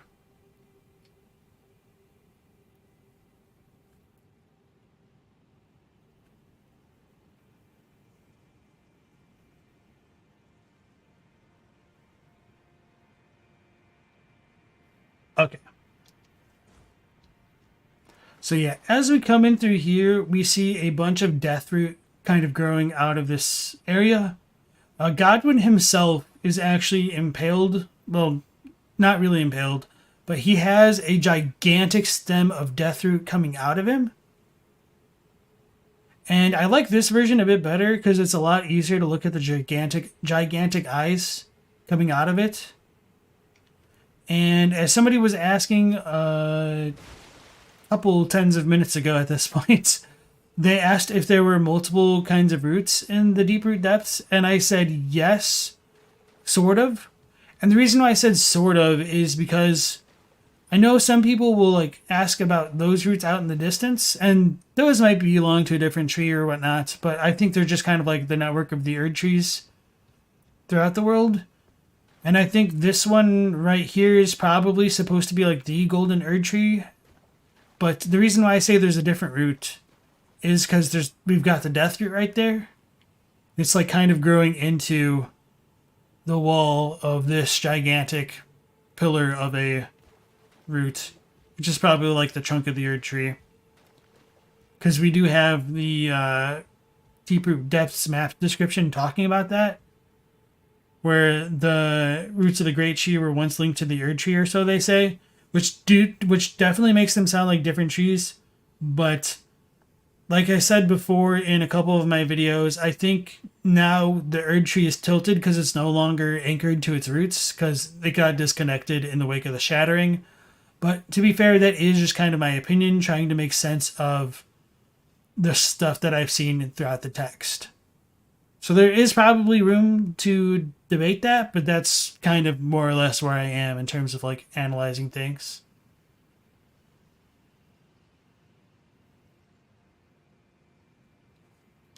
Alright, so that's pretty much Godwyn's appearance. And all the Deathroot stuff around him. I was going to look up at the sky again. So where would Nokron be? Just to get a reference, it'd be further that way.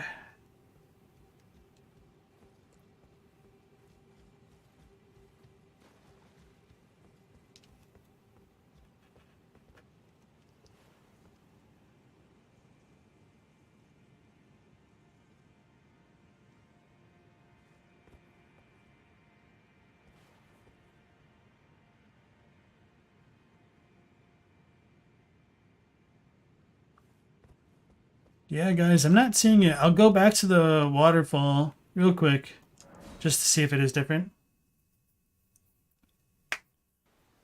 Teen Sith understands why Loki takes that approach he does to it is said, but you disagree with it. Too many examples historically of conflicting info and characters correcting each other in prior FromSoft games. Yeah, that's kind of where I'm coming from with it as well.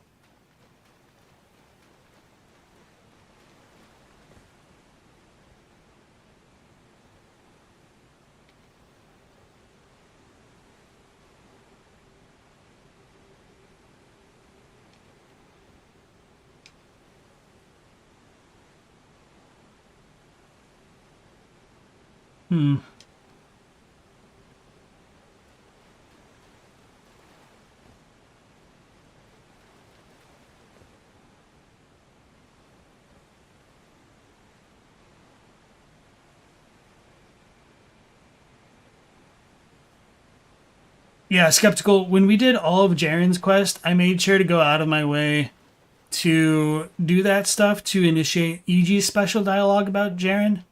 So that is something that I mentioned. Like, even though Radahn is holding the stars back, it is weird that you would need the stars to align to initiate the Radahn festival, so it's not quite as everything seems.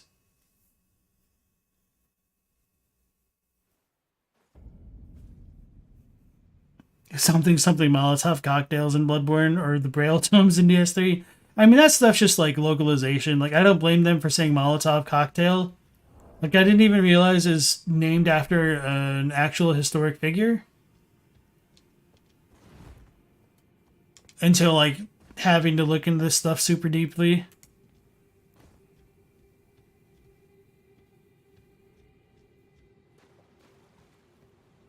Jerren saying the stars have aligned seems half in jest. It's always a perfect time, but there aren't enough promising warriors yet. So there probably is something about the stars, though, because it does need to, like, whenever you do that event, it does turn to night. And when you fight Radahn, it is late night. So they do mess with things on purpose for, like, some thematic reasons. Let me scroll back up real quick.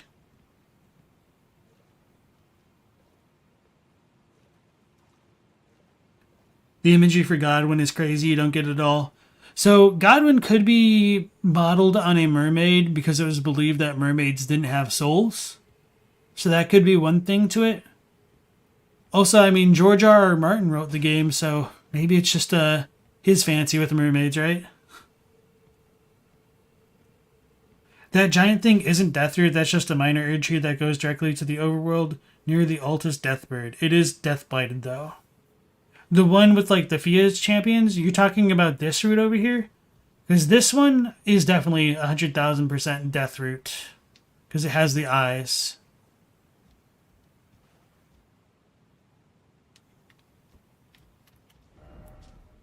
So, at least from where we are and where we're pointed, this isn't facing either the minor Erdtree or the actual Erdtree, which is kind of funny. Let's face this thing. Yeah, that doesn't line up either. Huh, that's funny. So the Erdtree would be pretty much here. So I guess nothing really aligns with the big Erdtree. So maybe this is just rock. This thing. Because I mean, at the very base is definitely rock, but above is kind of arguable. But I'm also not an underground tree expert. Godwyn scared the hell out of you when you first saw him. Nothing in a video game scared you like that for a long time. Yeah. I remember seeing it in the trailers and just being like, holy crap, what is that? Like, that had me probably the most excited out of anything that I saw in Elden Ring. Just like the gigantic face while they're climbing the ladder.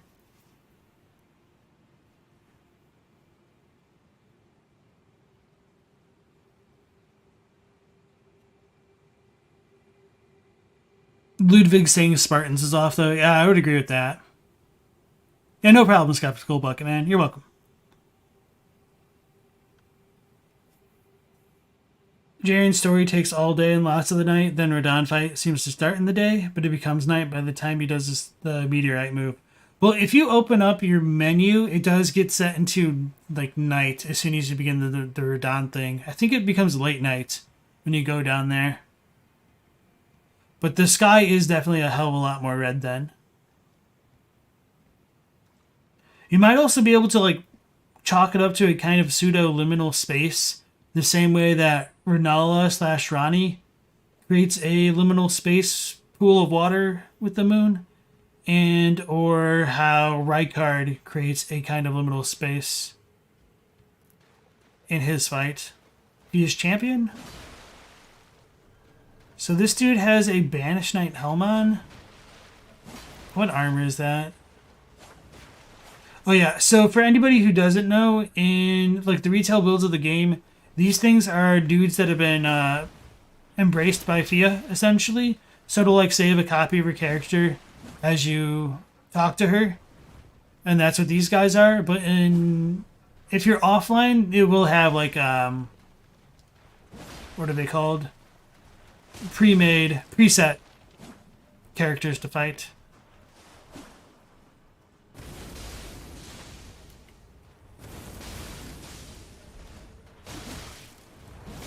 I'm getting twin bladed. Oh wow. You just comboed me. Oh, he has the Black Knife armor set on? That's funny. And then I can tell what the legs were.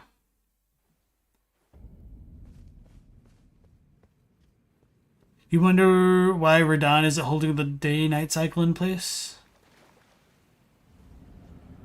When Radon phase changes, the dust/rot in the air clears. Yeah, so it might just be the sand or rot or both.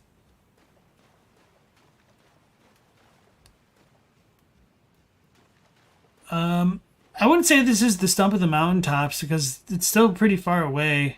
Like there's still like the kind of ocean gulf or whatever it's called separating them.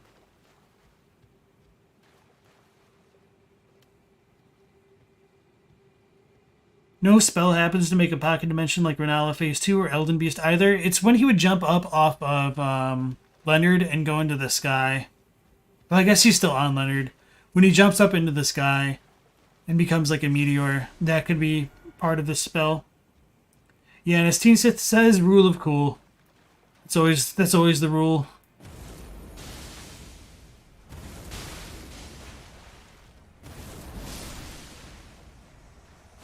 Get dunked, son. I think those are Banished Knight legs. Sorcerer Roger. He's actually kind of tough. Oh, that's a beautiful example of hitboxes.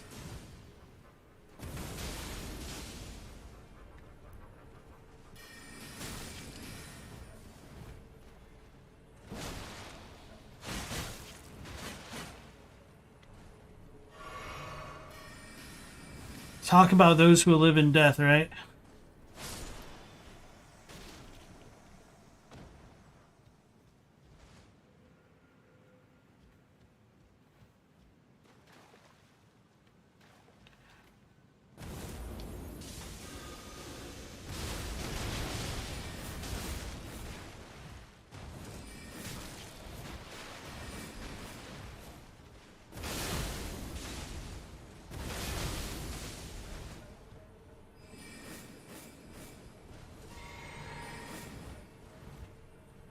Okay, now we should be good.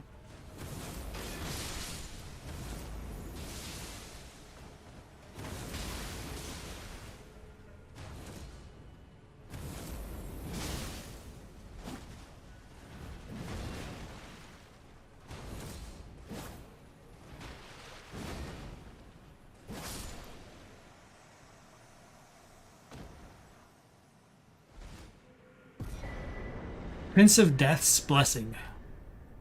He is magically there now as well.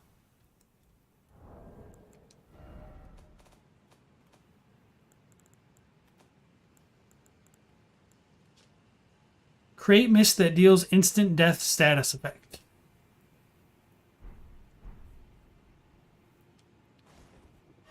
Hey Boris, welcome back. Double shift, what have you missed so far?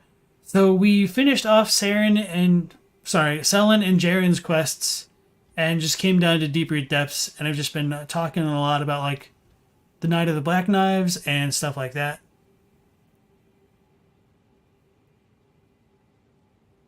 Speaking of Rancor, the Rancor pod description says, in times of old, the dead were burned with ghost flame, and from those cinders arose vengeful spirits. So it seems even pre-Erdtree, the ghost flame wasn't destroying the souls, just tormenting them into wraiths. So I would disagree with you, and this is something we've talked a little bit about on previous streams, so I'm not going to like blame you for thinking that way, because I totally understand where you're coming from. So I think there's a big difference in the way we should come to understand the idea of a soul in a FromSoft game versus the common like Western perception of that, in that, well, there's obviously a lot of overlap in the idea of a soul and a spirit and like a curse and things like that, and a ghost. I think the way that it works in kind of Eastern philosophy, as well as like FromSoft games in particular, is that, well, emotions can keep spirits rooted into the world in like Western ideologies. The way that it works in FromSoft games is that the soul seems more connected to the mind, and emotion seems more connected to something else that's not quite soul, and that's not quite body either in Elden Ring specifically. So what I mean by that is we have multiple types of undead creatures in Elden Ring. So we have those who live in death, which I think would be what I would classify as like soul enemies. And we have revenants or wraiths as they're called, which I would classify more along the lines of cursed enemies, where their negative emotions keep them bound into the world. But that's not the same thing as those who live in death. Like those who live in death are in the world because they want to stay alive, whereas the wraiths are still in the world because they can't let go, if that makes sense. So familial rancor gets at that kind of a bit more directly. So the things like the cinders and ghost flame, I think you could still say like incinerates most of the soul, but the negative emotions get left behind, and that's where the hexes come from, if that makes sense. So there's probably still a little bit of an overlap in like a Venn diagram here. It's probably 80% overlap for all that we know, and just like 10% soul and like 10% emotion. And that could be like where the hexes come from as the cinders. Because part of it does get burned, and I think part of it is like the soul, but it's not like all of it. And so some of the soul, I think, gets stuck behind in those negative emotions that a person couldn't let go of. So sorry if that's a little bit long-winded and repetitious, but I do want to be pretty clear about that, if that makes sense to you.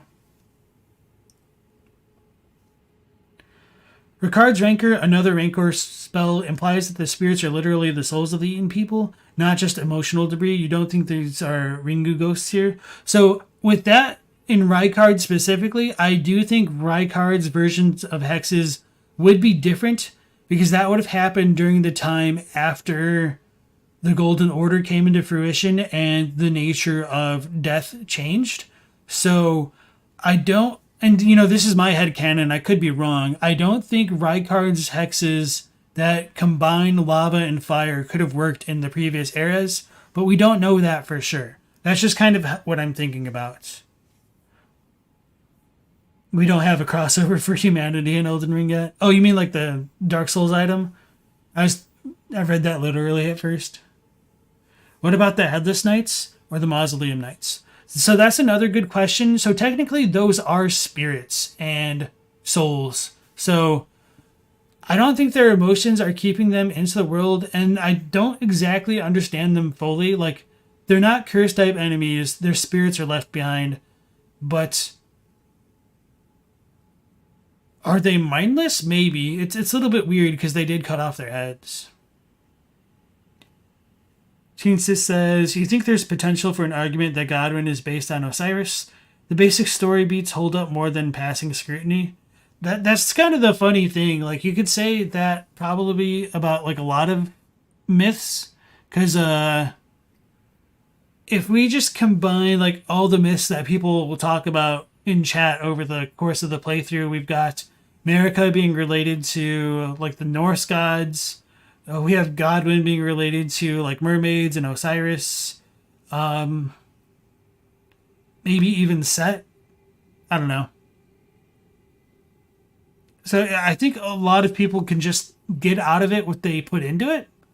So I try to be a little bit careful about those comparisons, other than just being like, oh, okay, I think they were inspired by this or that. But it's kind of hard to say how far we should take those inspirations into consideration.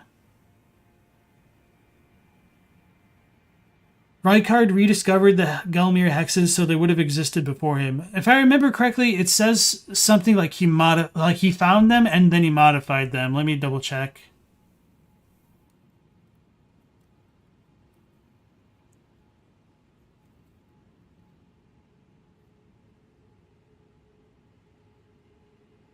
Okay. After discovering the ancient hexes of Gelmir, Rykard, son of Renala, brought them back into practical use as new forms of sorcery. So I guess that doesn't necessarily say that he like revised them. Let me look at this.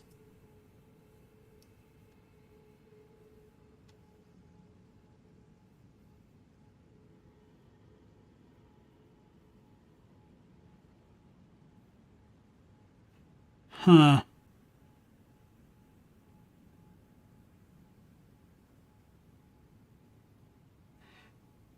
So, this is weird.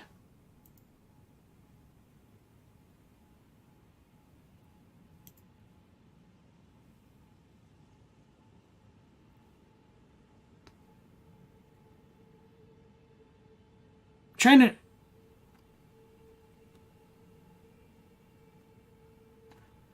So, like, the Japanese just says he took the ancient hexes of Gelmir and revived them as sorceries. Which is obviously extremely close to what the English says, but there's, like, the way that it's phrased in Japanese is that hexes shouldn't be considered sorceries, which to me seems a little bit counterintuitive. Because obviously when we just look at the stupid little menu, hexes show up here. We don't have any other Gelmir ones, so maybe they just don't get listed with these as hexes, and they're just sorceries. I don't know. That's kind of weird. I'll need to think about that a bit more. So anyway, hexes aren't sorceries, so he might have done something different to them. So I'm probably willing to like reconsider that point. The Knights says it is a self-inflicted curse out of loyalty. That's right. So their souls can be left behind as a product of curses, which makes sense. So that's kind of what I was saying, like a Venn diagram, where they kind of overlap, but they're not completely.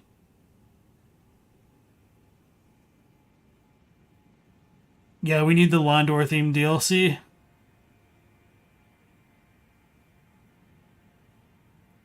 If you compare the Osiris Smith to the basics of the Knight of the Black Knives, it's pretty similar. But you didn't make a definitive statement about it if you think it's a sure thing. You tend to avoid external references as much as you can when you sit down and do your writing. Elda Gusto says, you think hexes are just primal curses and sorceries are refined? He took the principle of old curses and made them into spells. Maybe. So, like, part of the thing... I guess they do scale on intelligence and faith. What does Rykard stuff scale off of?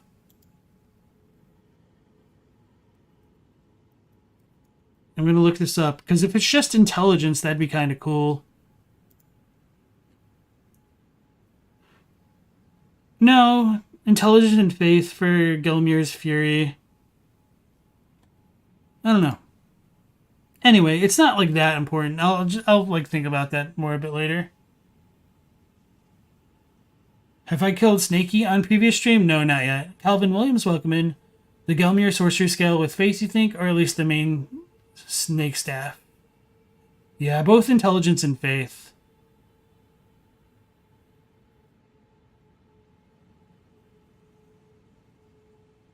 So Rykard's Ranker does take a lot more intelligence. Okay.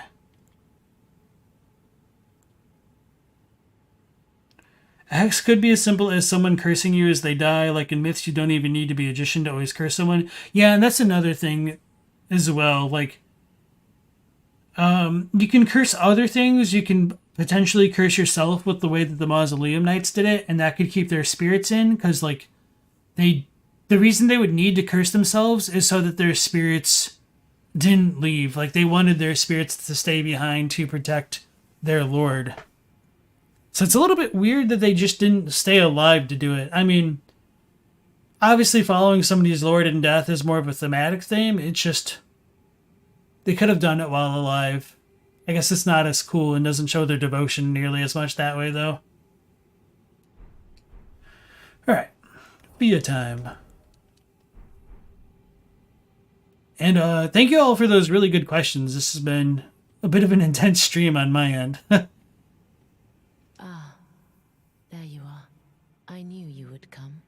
What is it you intend? To deny us and our ways, like the dogmatic brutes of the Golden Order?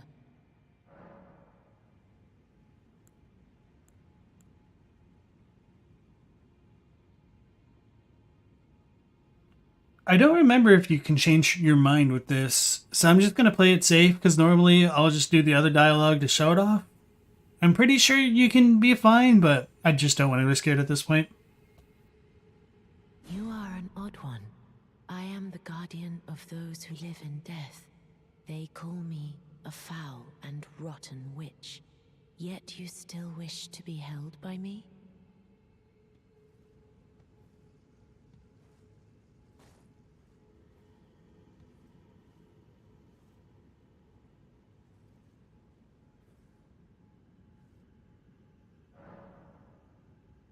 Have you ever seen a Hallowbrand? When the first of the demigods died, his flesh was marked with the half-wheel wound of the centipede.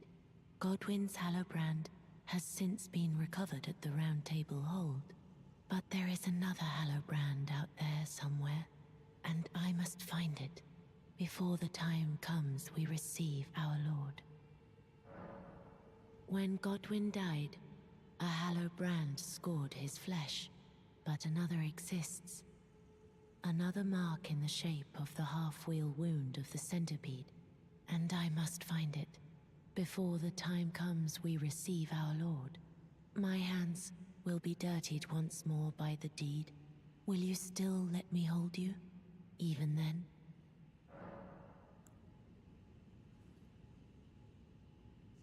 So I totally forgot we needed to go to the Karian study hall first to get Ronnie's body.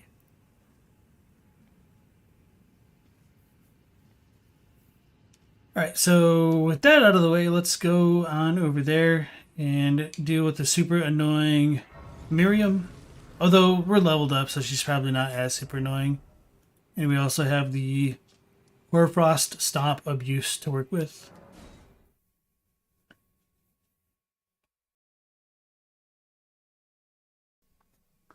Christina, welcome back to the stream. You arrived for the best part of hugs.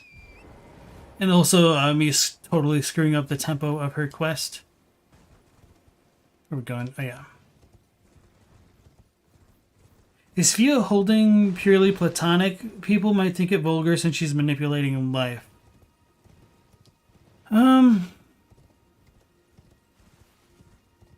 It's kind of an interesting question. You could argue that it's platonic, but it's also very intimate, which seems a bit contradictory, I know.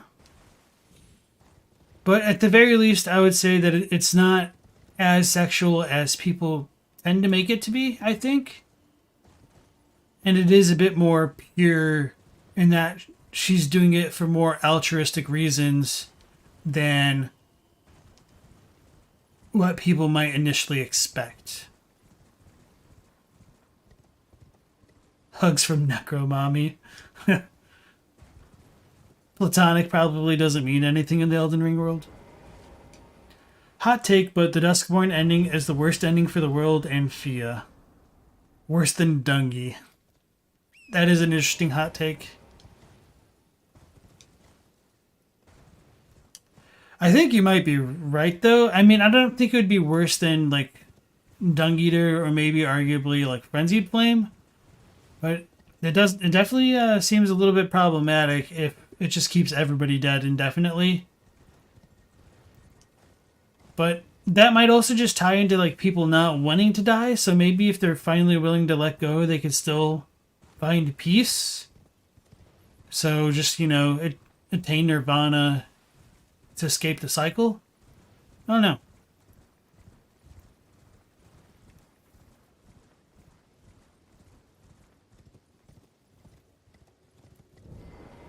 Karian study. So we do have like the Karian flower rug that you see in Renala's library. Right here. I'm not gonna invert the statue, the playset. So behind the astrolabe of the moon, we do get the kind of a great / Erd tree depiction. Shouldn't be a surprise. Actually, I don't think I've really ever looked over here. This kind of looks like some Fair Missoula stuff.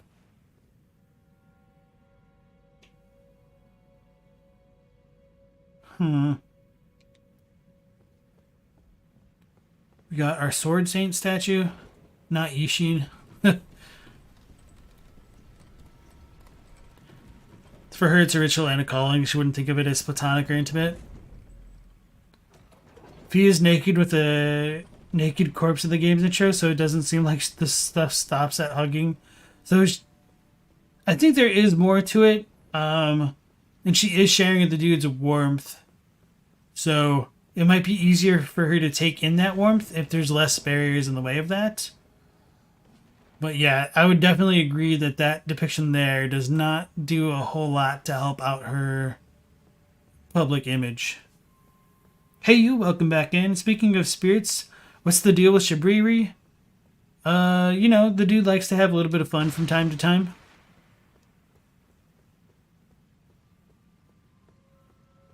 We get some spirits in here. Oh, this dude's just a poor old noble.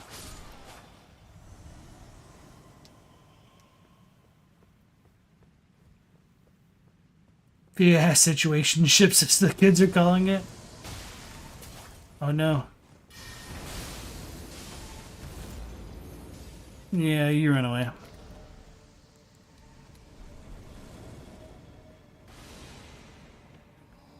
Yeah, when I first came here, it was pretty early on, so Miriam was not fun to deal with. I think I just cheesed her and poisoned her to death at a distance.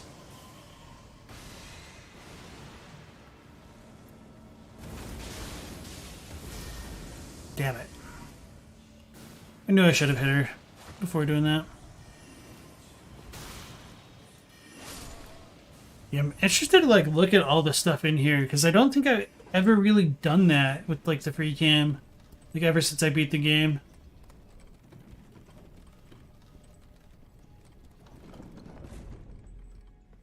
Being solo alive in a body that's dead sounds like hell.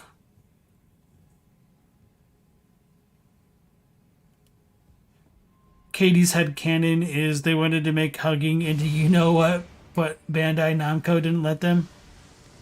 Ties into the inspiration for the deathbed companions? Possibly. You with your big hat wearing butt.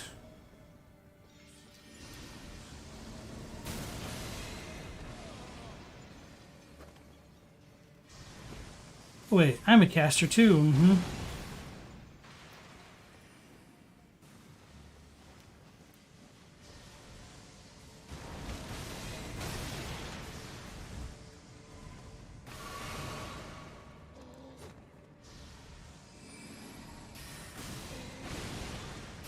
Damn it. Double damn it.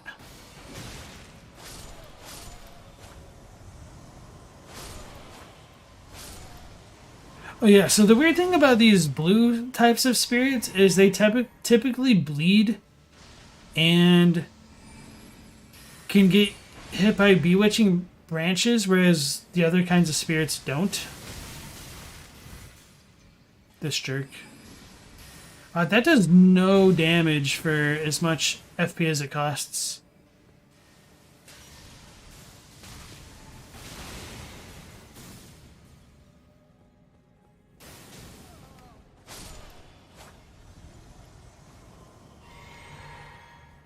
Did it finally go upstairs? No. Huh.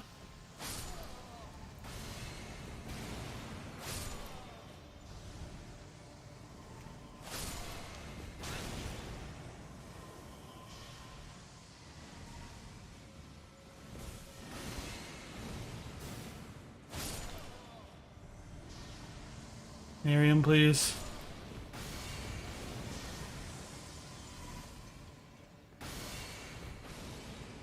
Miriam, please. I'm out of stamina.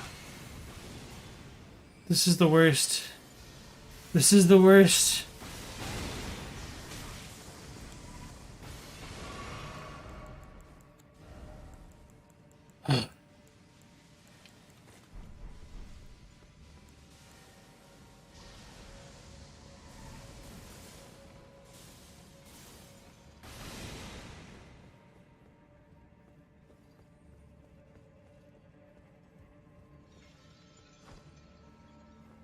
And it keeps moving.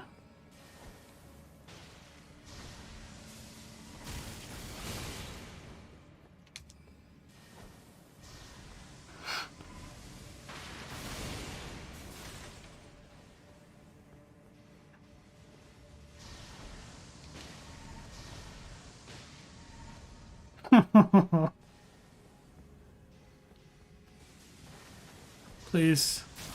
Please stop moving. That's just some low down dirty stuff right there.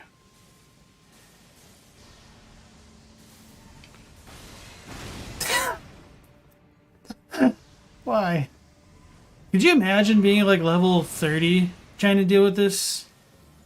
Obviously, I think they patched some of this. That one I just needed to be faster on the draw. Finally, oh my god, I thought that one was going to miss too. Rain of Shards. Oh my goodness. Maybe try a bow. You wish you could teleport in the middle of a cast animation for real, right? It's almost as much fun as the folding screen monkeys. I found the folding screen monkeys fine, to be honest. Like there's a couple things, but if you know the gimmick, it's not that bad. No, I actually don't need to do this at all, but she made me need to do it. Oh, Spectre, you spent 30 minutes playing Ring Around the Rosie too? Phobos, nice to see you again. It's been a while.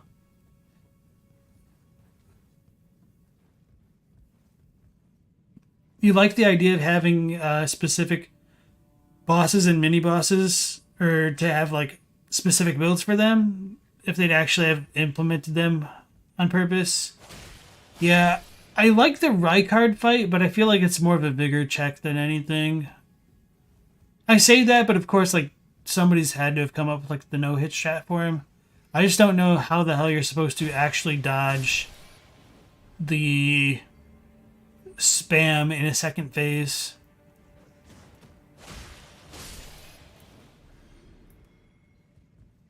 We got some rats down there. I don't even remember if there's actual treasure on this side of the map. I think there is. But it's not like a crazy amount.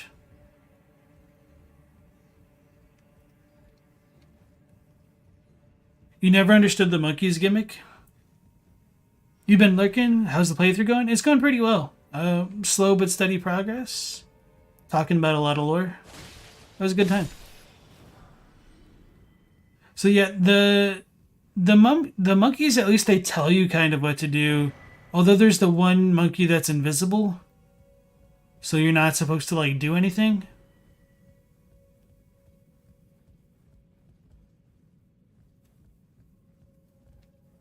So Cerulean Tear Talisman, that's actually pretty good, but I don't really need it.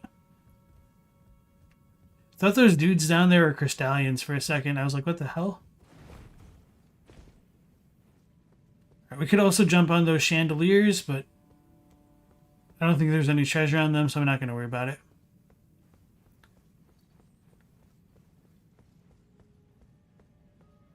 They messed up the translation on it? Oh, really? Pony actually killed Rykard too quick somehow and only saw the second phase on Wooly V's playthrough? It's funny.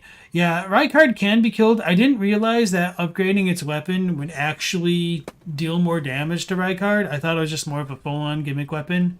Kind of in line with the sword that's in Demon Souls and Dark Souls 3. Storm... I'm blanking on the name.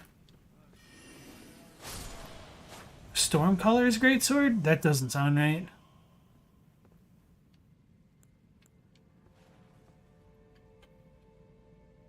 That's different. Woman with an urn with a bunch of dudes. I don't know if this shows up anywhere else. I mean, it obviously kind of looks like the Karian...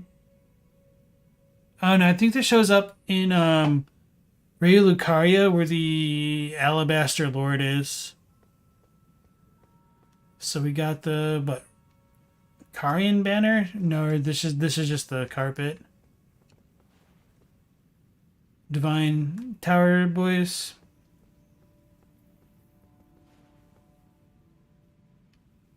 Okay.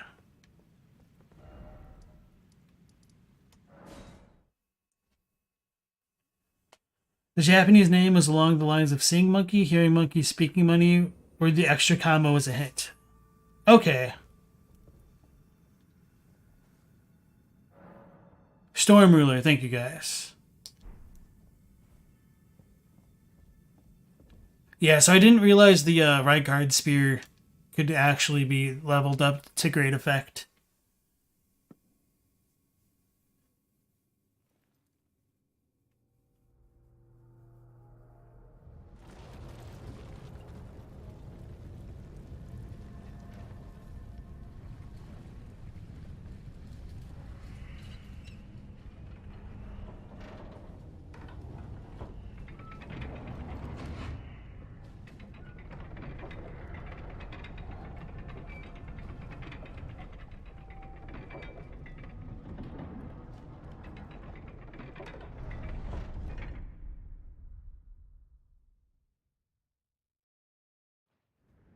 So turning the moon upside down makes the world upside down, apparently.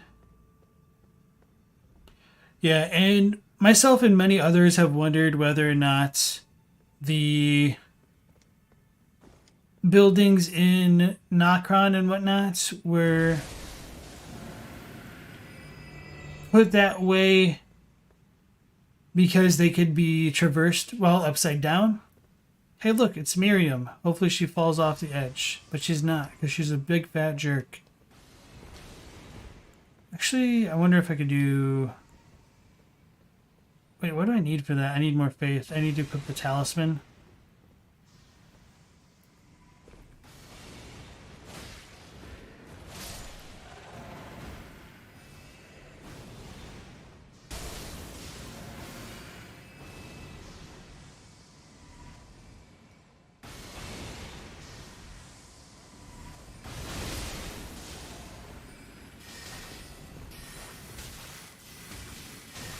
Stop hitting me!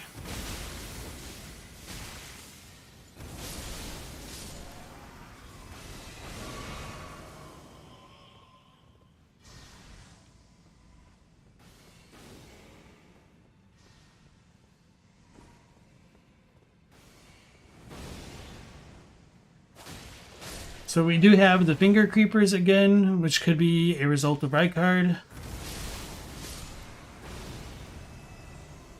Or it could just be a Karian thing, because they're all around Karia Manor. But also around Gelmir and the mountaintops of the Giants. Oh, more internet trouble? That's cool. Yeah, that looks super, choppy. No.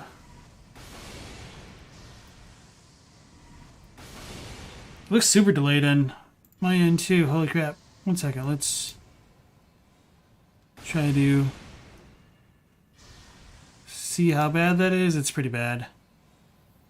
What is going on this evening? It's all over the place. Okay, now it looks stable. Sorry for the technical difficulties.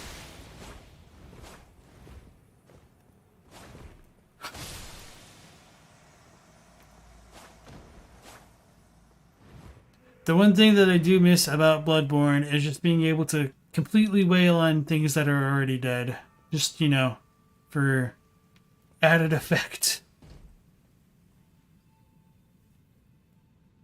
Stuffy said Hoarfrost Stomp scaled exclusively from upgrade level and had no stat scaling, if that's what you're asking about. No, I wasn't asking about Hoarfrost Stomp, just the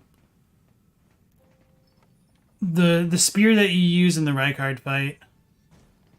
Like, I know how broken Hoarfrost Stomp is in this version, because I'm using it.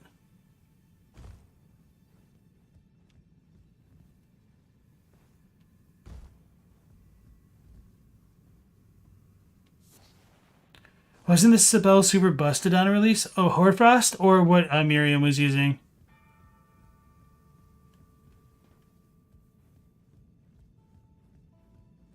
I look like I'm in a filter. It's called that dial-up internet filter.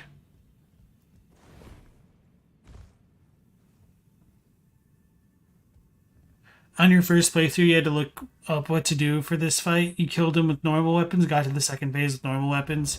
Yeah, my first playthrough, I was an Unga Bunga build.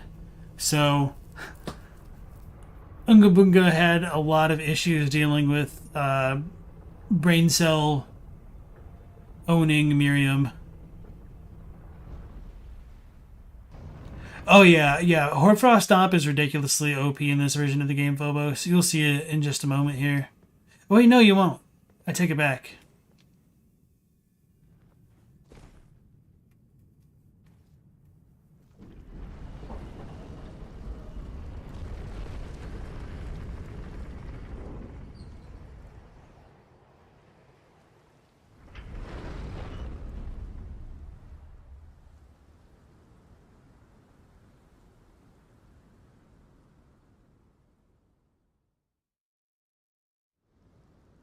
You switched to shield in your first playthrough because your Unga Bunga was just too slow. Your Unga was too slow and your Bunga wasn't even an option. Feels bad. I mean, you can definitely use a shield for the Unga Bunga build. But, yeah, I was trying to, like, fiddle around with guard counters a lot more. But they just were not as effective as I was hoping they would be. So, yeah, coming out here, for whatever reason, there's always a ton of smoke obscuring the Erd tree.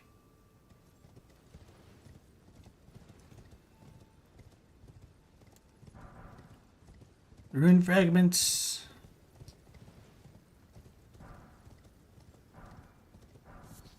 Sanctuary stone.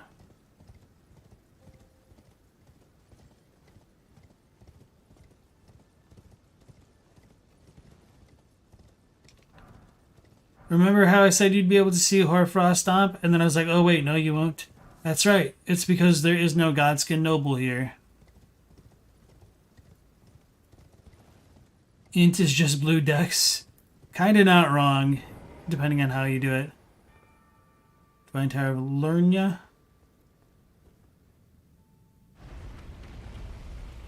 Oh god, I just put it together. They made the place with the school called Lernia.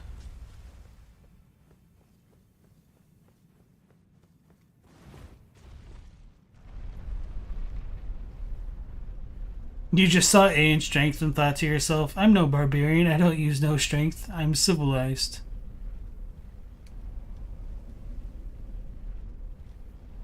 Kamehameha's Rykard and Sorcerer.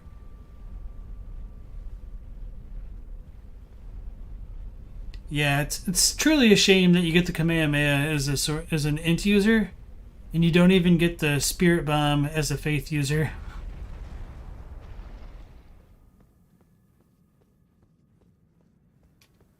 Faith is just yellow strength.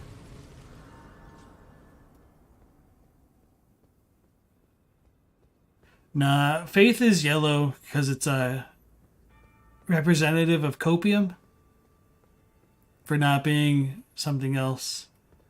So rather than this Divine Tower having 2 fingers, it just has Ranni's corpse.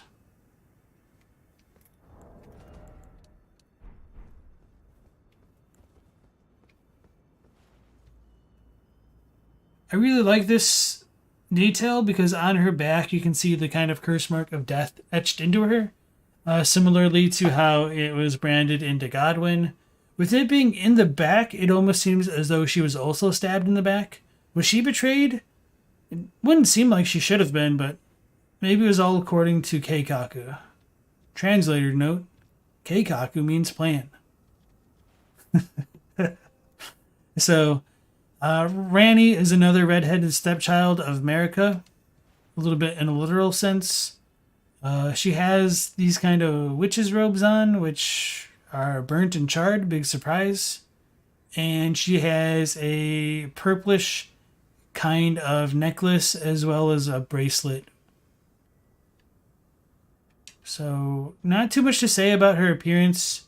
She's still bigger than the Tarnished, maybe on par with like Radigan and Marika.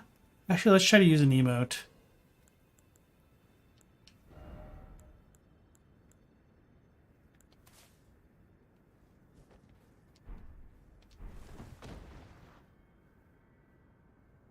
Yeah, quite a bit larger.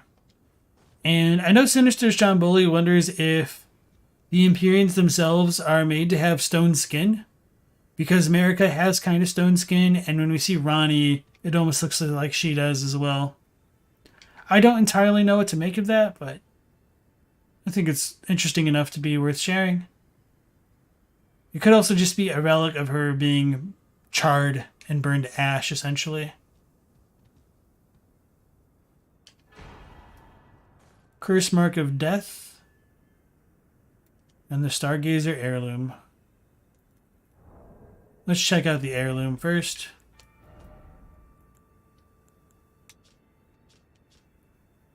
A talisman engraved with the legend of a queen raises intelligence.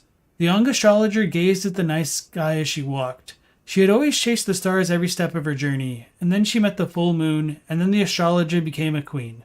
So this is most likely a reference to Renala, because it just kind of meshes with why Ronnie would have it, and the way she met the full moon, or like since she has an incarnation of the full moon.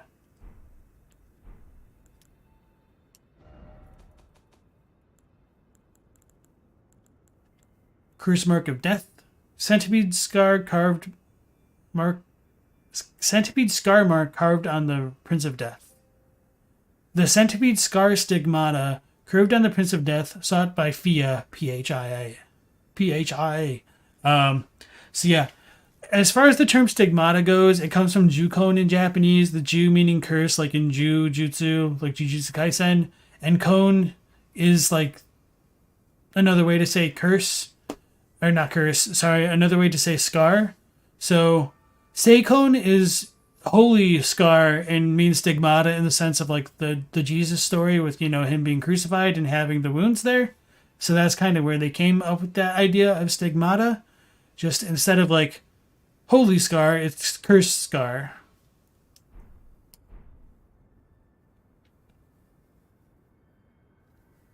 Their bracelets resemble Renala's bracelets.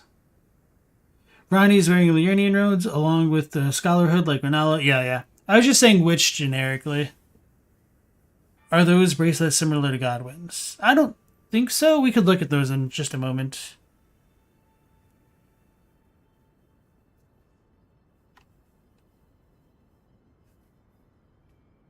You always thought the backstab was a ritual action with the Death Rune. In the cutscenes, they sort of prostrate Godwyn before them and then sink the blade into his back. Same with Ronnie then? Maybe. It does bother me that it said that it happened to them at the same time. And also, it is also really bothersome to me that Ronnie and her death is just like never ever mentioned in conjunction with Godwyn. It's like, as I said, it's almost like 16 candles where it's like her birthday and like literally her entire family forgot, except it's literally the entire world since Godwyn died.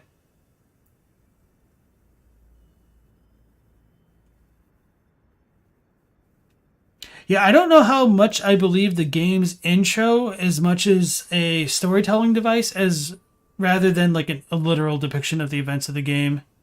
Because if Godwyn and Ronnie died at the same time, I would almost expect their corpses to be next to each other or something along those lines.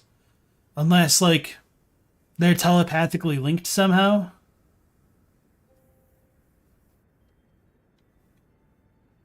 Perhaps Godwyn was born before America achieved godhood, and that might be an explanation why he definitely wasn't an Empyrean? Maybe. Someone might die from severe injuries well before the carving is done. In contrast, the rune burning that in on its own seems calculated, and the mark itself can seemingly fail. You wonder why a fragment of a great rune leaves a curse, or if the pattern itself is cursed. So she had a fragment of the Great Rune, and it was supposed to form a full mark centipede and failed. So that full mark of the centipede, I guess, since we're going to talk about that.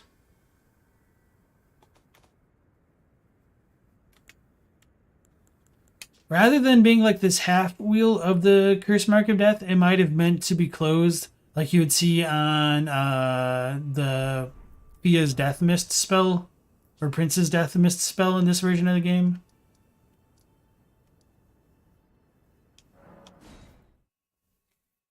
I'll try to show that off. Same time could be like same day though. No, not as far as the Japanese goes. Like it does mean like literally the same time if I'm remembering correctly. I might need to double check it, but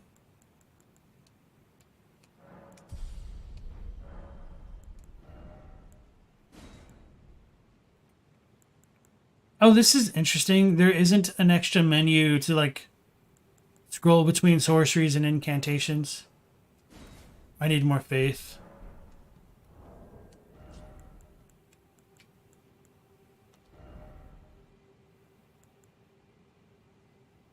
I'm not going to have enough.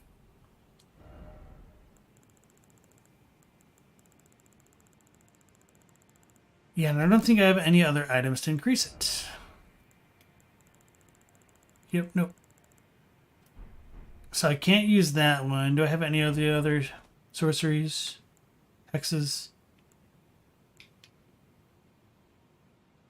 So I should be able to use this one.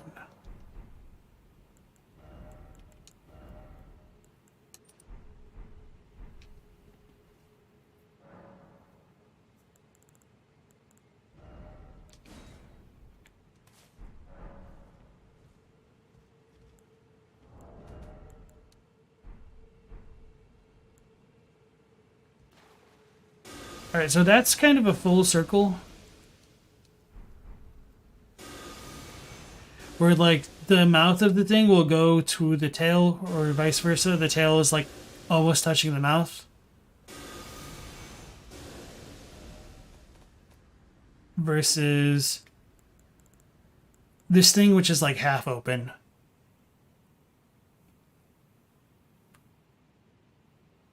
So something strange happened to like break the curse, and it could just be because like things weren't supposed to die. It could have been the Golden Order, which kind of broke it. So maybe it's like trying to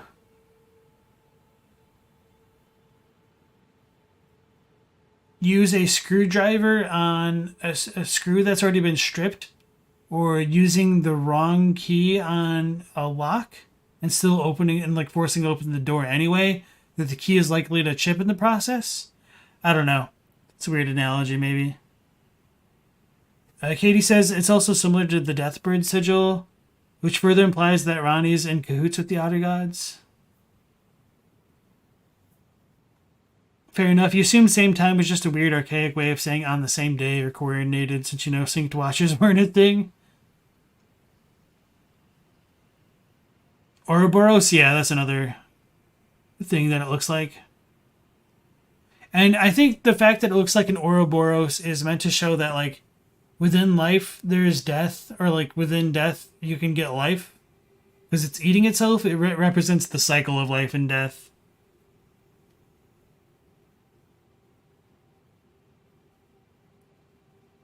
The complete sigil looks like 2 centipedes. Yeah, I don't know if the complete sigil was always supposed to look like what we get with Fia's, because hers is a mending rune, so maybe she just put the 2 together to create it that way, and it was supposed to have just been 1 initially, and this is how she would choose to codify death into her order.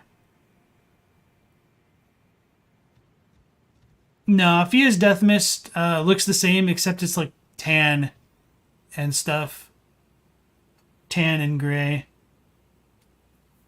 Why would applying the missing rune make it incomplete? Marika only removed the rune rather than granting something new. So, Ranni didn't have the full rune. Like, Marika removed the rune of death from the Elden Ring, but Ranni only took part of a fragment of the rune of death, so she didn't have the full rune. So that could be part of the issue.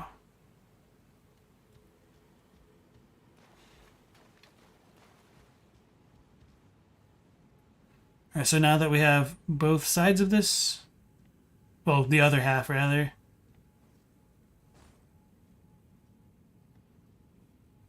the centipede curse mark made you look everywhere in the game for more connections to Sekiro. Understandable. It's all the monkeys, the headless ones. It's the headless mausoleum dudes. They're just the monkeys. This is the other Hallowbrand. How did you... Oh, my utmost thanks. With this, Godwyn can take his rightful place as first of the dead and claim a second, illustrious life. You are our true champion. And though I can't be of any use to you, can I hold you tight? If only for a moment.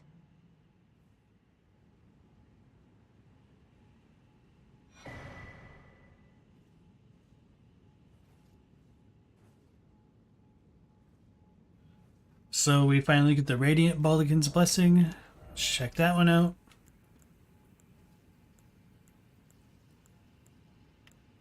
I'm blind. Okay, there it is.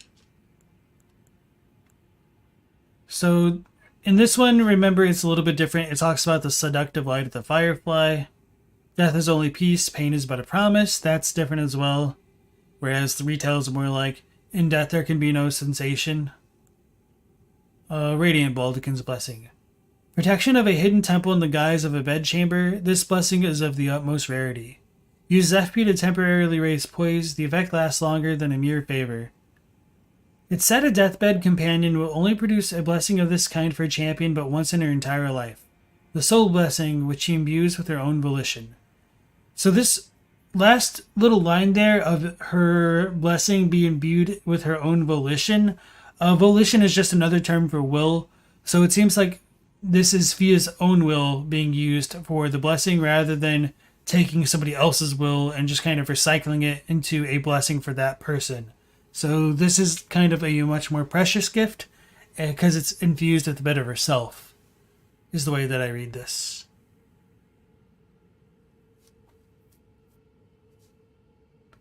Ranni might have lacked the full rune, but the shards sure seem to kill the other demigods and the mausoleums well enough, body and soul. So the ones in the other mausoleums aren't body dead, they're just soulless. Otherwise, why need to coordinate simultaneous deaths? Just use the fragmented precise rune to target one part. Thus she gets super AIDS, now she gets the debuff.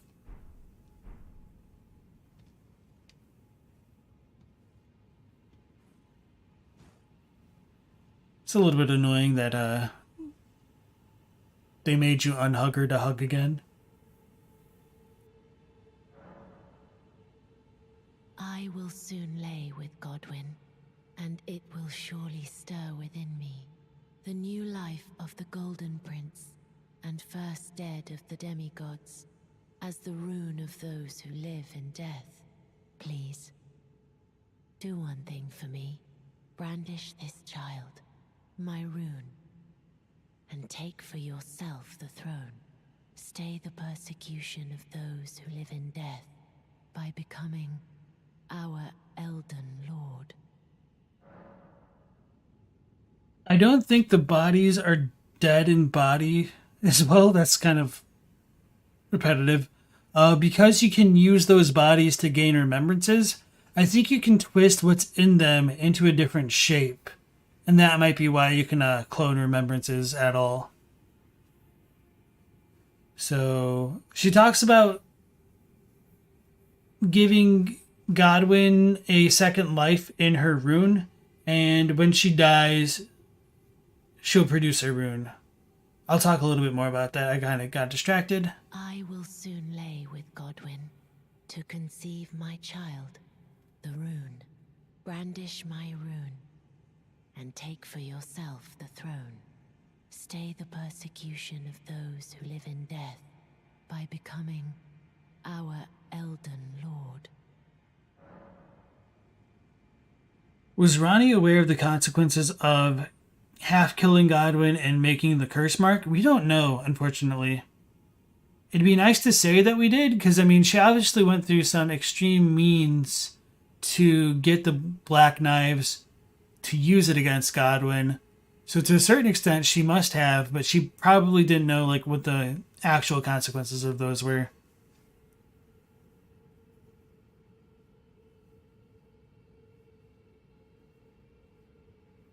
You think the remembrances, which seem to be part of the soul, depend on shaping soul remnants of the soulless figures rather than using a body to copy a soul. So this is kind of going back to what I was talking about earlier with the difference between like the soul and the emotions and the will.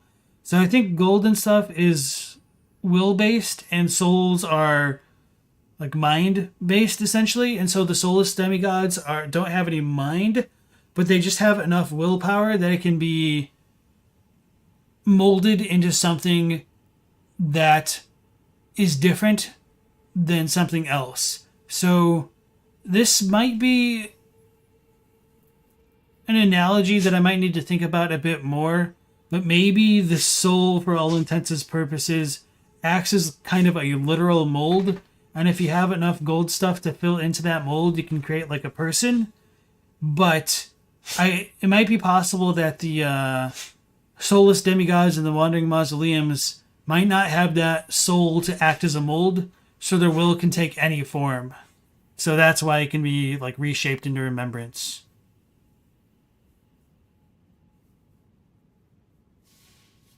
The Black Knives must have known. They might have known that it could kill a god, but they might not have known that it would like turn into Deathroot and all that. I will soon stay by. Alright, so yeah, she wants to lay with Godwyn to take his life force to create a kind of new life in the rune. So Godwyn will still be soulless, but it sounds like Fia might be doing something similar to what I just described, where she takes what is left of his life and can create a new life with it. A new kind of remembrance in the form of a rune. Maybe. Yeah, like vestigial soul stem cells, maybe. So, once this animation ends, we'll run back and rest. This takes so damn long.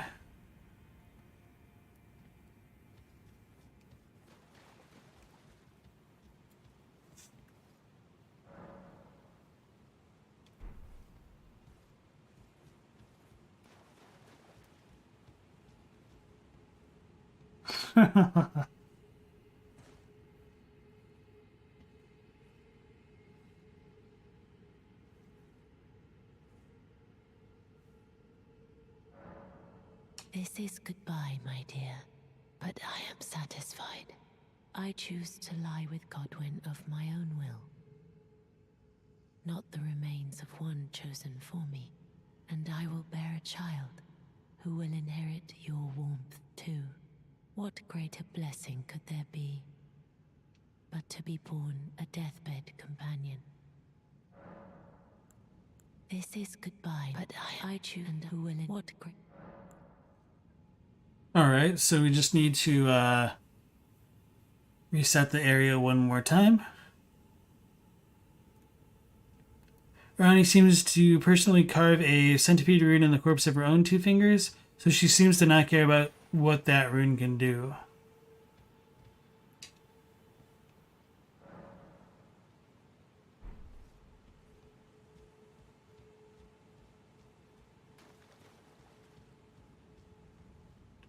Alright, so Fia is asleep next to the corpse of Godwyn. She's contacting it. So apparently she probably has some kind of link to it. So we can enter the deathbed dream. And so this stuff is really complicated in terms of like the overall storytelling of the game. So anyways, I started hugging. Because if Fortisax can exist within Godwyn, it might help explain the way that Shabriri can exist within Yura, or the way that Hayata can potentially possess Irina.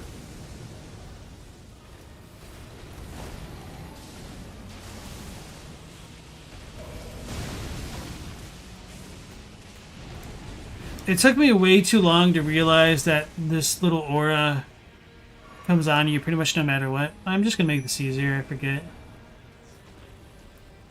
I say make this easier as I have on like the Mimic Tier Death Talisman essentially. Although this fight really annoys me. I know like a lot of people like this fight. I just hate the stupid mechanic of having to stop trying to attack his stupid feet to just deal with a completely passive lightning thing. Why hasn't it exploded yet? Okay.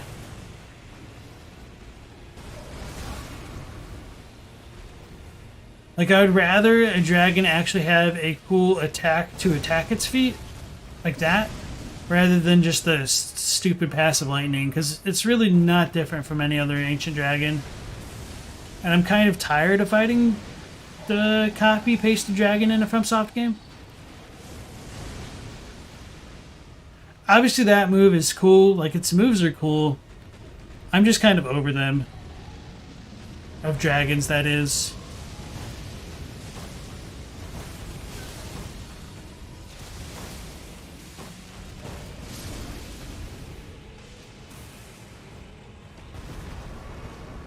A remembrance of the Lich Dragon. Sophia equals Sophia, potentially.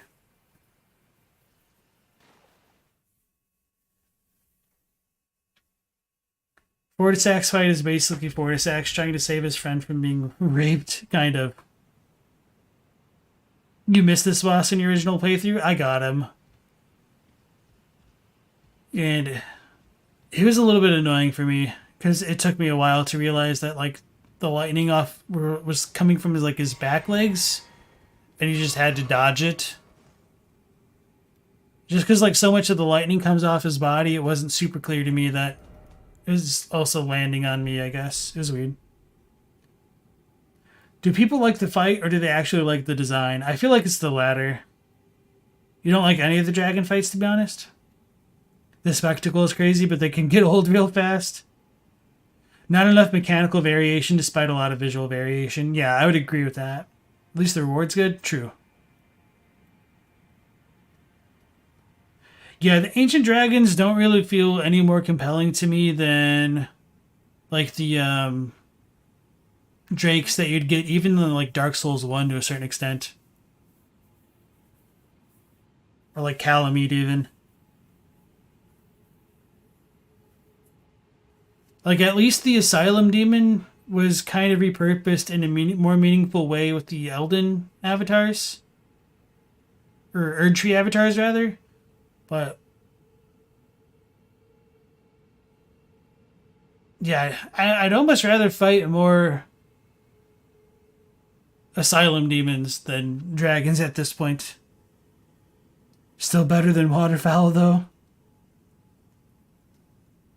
Dragon Boss design peaked with Midir, and then Placidus Axe was almost as good. Honestly, I think Calamite might have been the best if, and this is a big if you didn't have to cut off his stupid tail.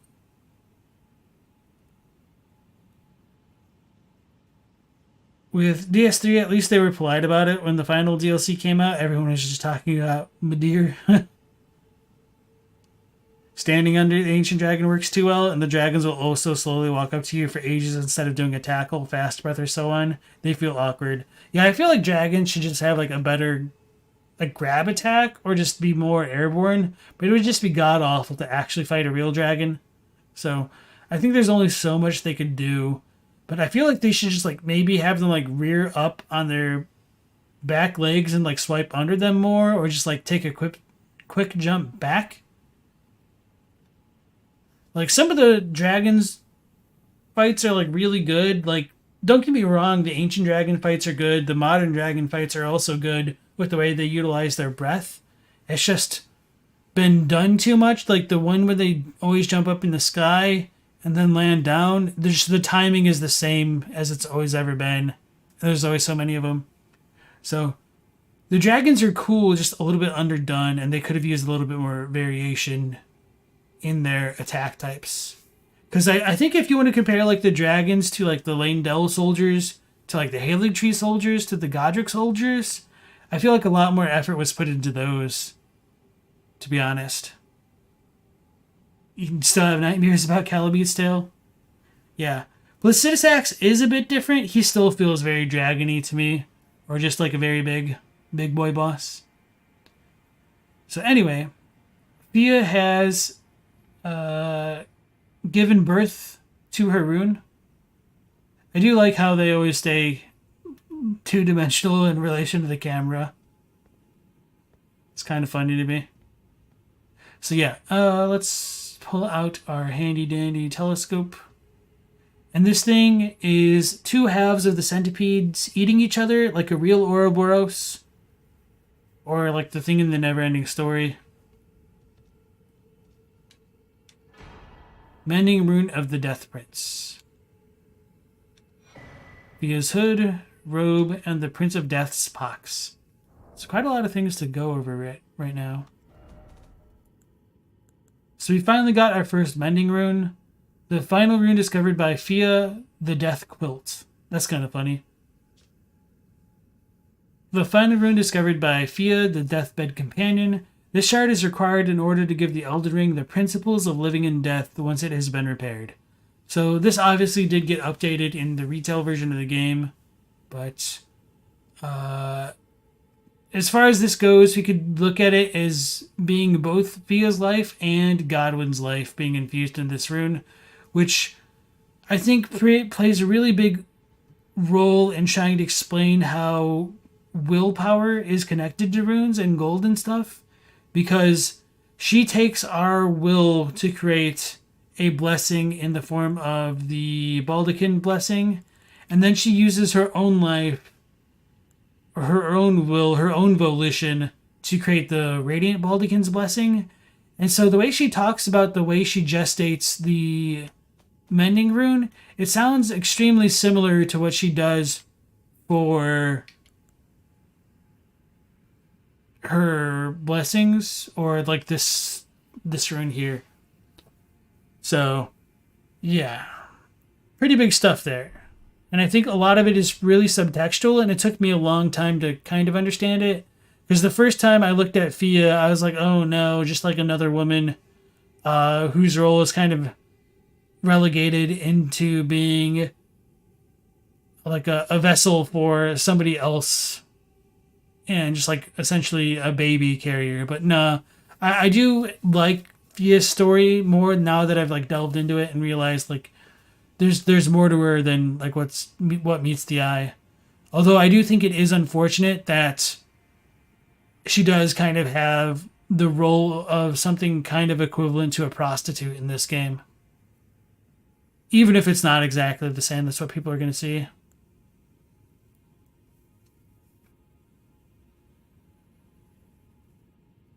Fia kind of just uses corpse wax and ghostly death wax to glue two curses together and pretend that's as good as the actual rune of death.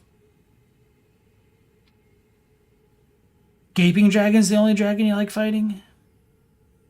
Third or fourth highest health in the game, which is wild. The fact that Godwyn's dream just seemed to be literally everything in front of the corpse, albeit with a Deathblight sky, gave you the impression that there's no soul or will left. Yeah, he's literally soulless, which makes Fortisax's actions even more tragic. She makes a really interesting subversion. Alright, Phobos, yeah, we're probably going to end the stream soon here as well. We're going to see the younger brother of D, and then probably call it there for the night. But thank you for dropping in, and you have a good one. Oh yeah, we also got her set. Hood worn by Fia, the Deathbed Companion. Robe. Gloves. Oh no, that's not even hers.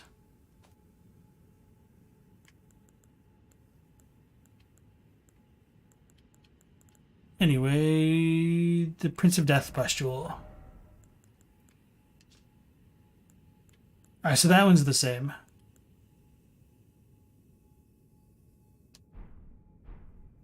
Okay, so that's that. Thea has been got, so now this dude can make fun of us. Or later, Astyanax, you take care. You're wondering, in order to become a new god of an age, maybe you need to shatter the previous great rune. Prince of Death, take a good long look. See the wrath of the Golden Order, the Order's justice writ in blood. This is what's become of your precious witch. Naught but expired meat and bone. This is a proper death, O Prince. Look at this rotten whore. No more children can be got from this useless flesh. Behold, your mother is dead.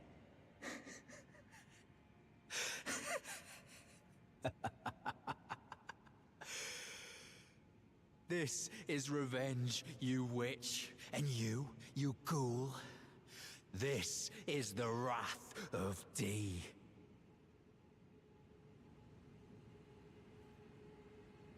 I think Fortisax was in cahoots with Mikola. Mikola wanted to bring Godwyn back, right? He'd probably need his old body for that to work. So I don't think Mikola was trying to bring Godwyn back. I think Mikola wanted Godwyn to have peace. Which is a little bit different just because of like what it said in the Golden Epitaph. It's like, please die a true death. So Mikola might have wanted Godwyn to live if he could have a choice about it, but at least with the way things landed, he'd rather him just be the true martyr to destined death, like the Finger Reader Crone talks about. You hate this dude?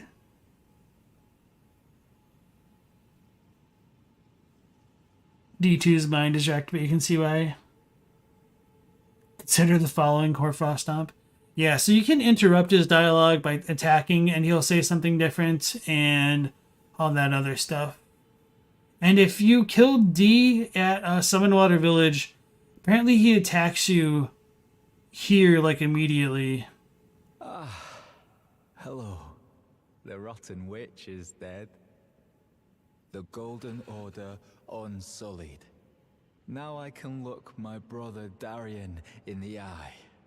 Honeyed rays of gold, deliver my spirit. So the eclipse is said to protect people from destined death.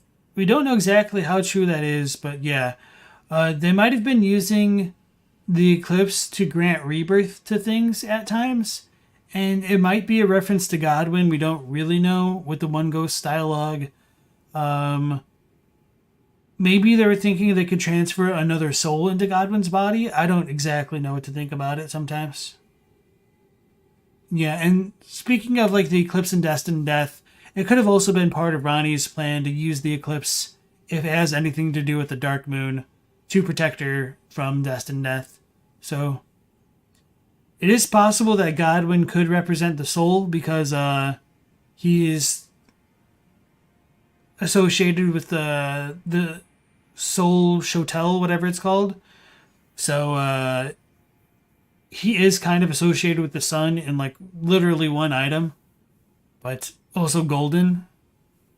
So maybe it's just thematic that the sun gets killed by the moon in an eclipse.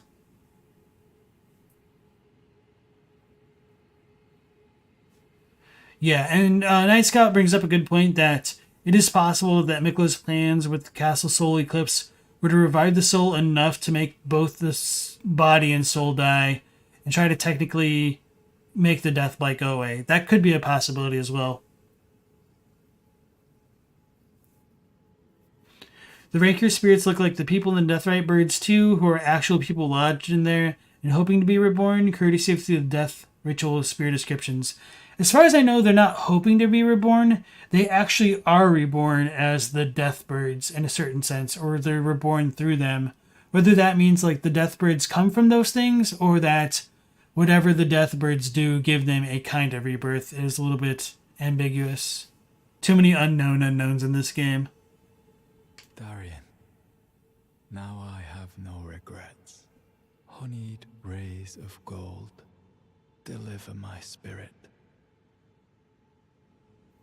So the whole honeyed rays of gold deliver my spirit, and it's a pretty interesting localization. I don't really fault the translators for it because it's a weird line in Japanese, but it's more like he's saying that his spirit should be judged. Well, even that's kind of wrong. Maybe it's more like their spirits should be ordered by the order, by the Golden Order, governed by the Golden Order. It's kind of a weird thing to translate directly. So deliver my spirit is a pretty interesting way to try to get at what they're going for, but I don't know if it fully hits that mark. Night Scout, you think Godwyn isn't the sun. It's implied that the seat of the sun is part of a much older kingdom that America may have destroyed. I think that's a fair statement to make. However, I think it's also important to note that despite Renala being the full moon witch, there is also Rani, which is a dark moon witch, as well as the Noxtella society or civilization also having a black moon at one time. So I don't necessarily think celestial beings can be limited to just being identified with one person or group of people. So I think it's still possible that there could have been a seed of the sun in the past, but Godwyn can still represent the sun in the current day. Darian, now I have no regrets. Honeyed rays of gold, deliver my spirit.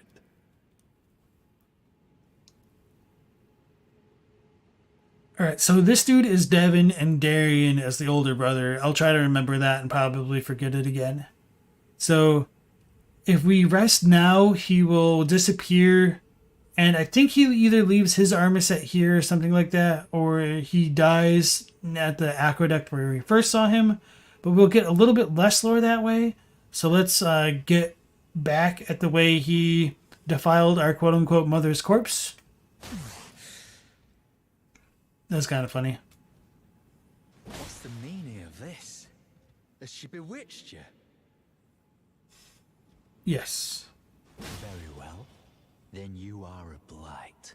A defiler of the Golden Order and murderer of my brother. Die.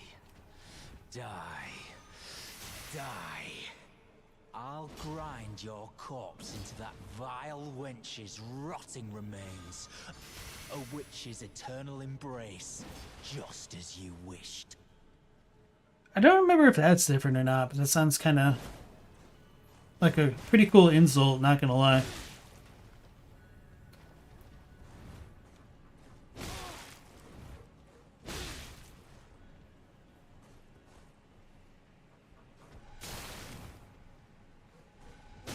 This explains why he had to attack her while she was a corpse. Holy crap, this dude's weak. Defiled cretin.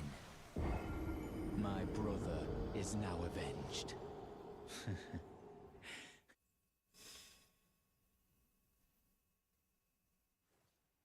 Horlu and Marika are never called sun-related. Godric isn't the sun, Morgott and Moog aren't, and Moog doesn't declare himself as one, etc. No, I'm not saying like he's literally the sun. I'm saying he's associated with the sun thematically because of the Castle Sol Shotel, the Eclipse Sun Shotel.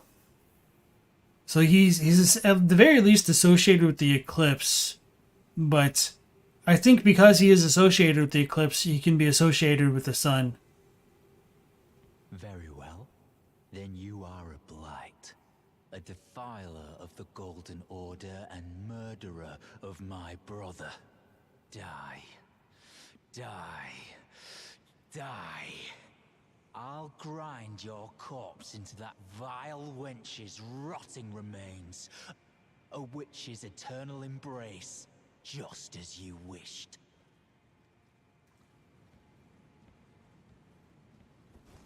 I was trying to go for the cheeky backstab.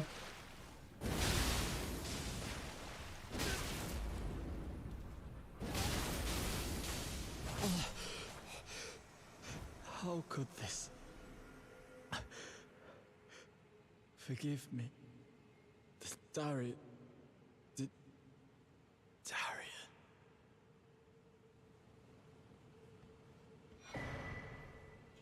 The inseparable sword, and the twin set, which we'd already looted once before.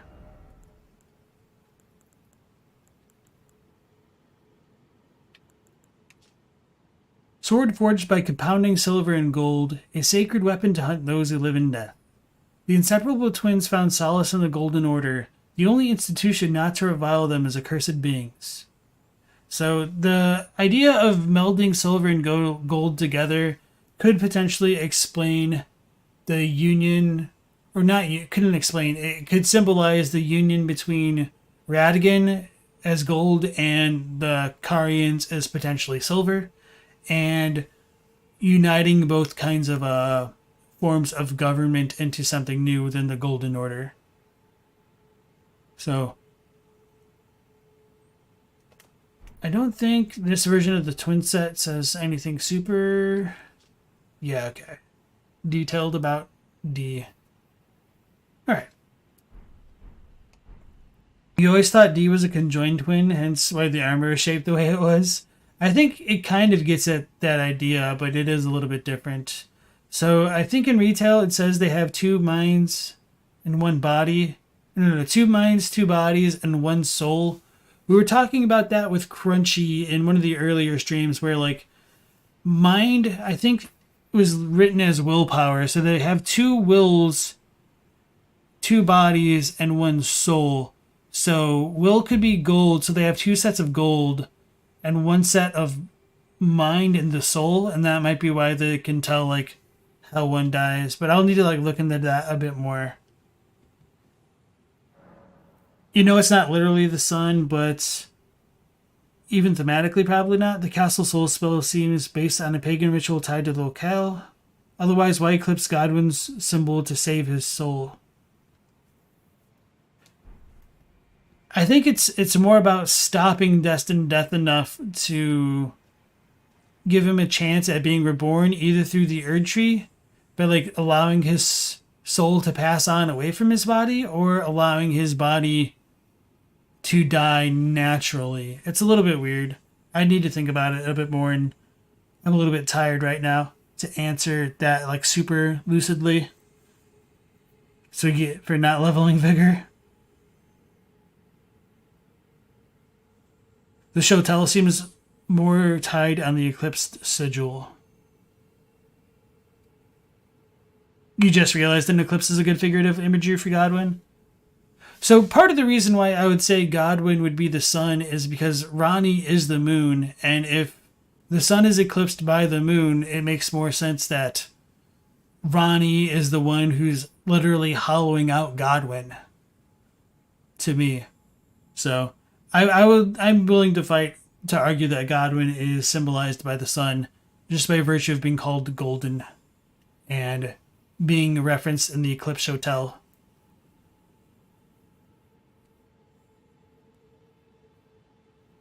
Gold and silver could be for how America is implied to be Newman, who are the Nox, and the possible that Merrick and Radagon shared existence. Yeah.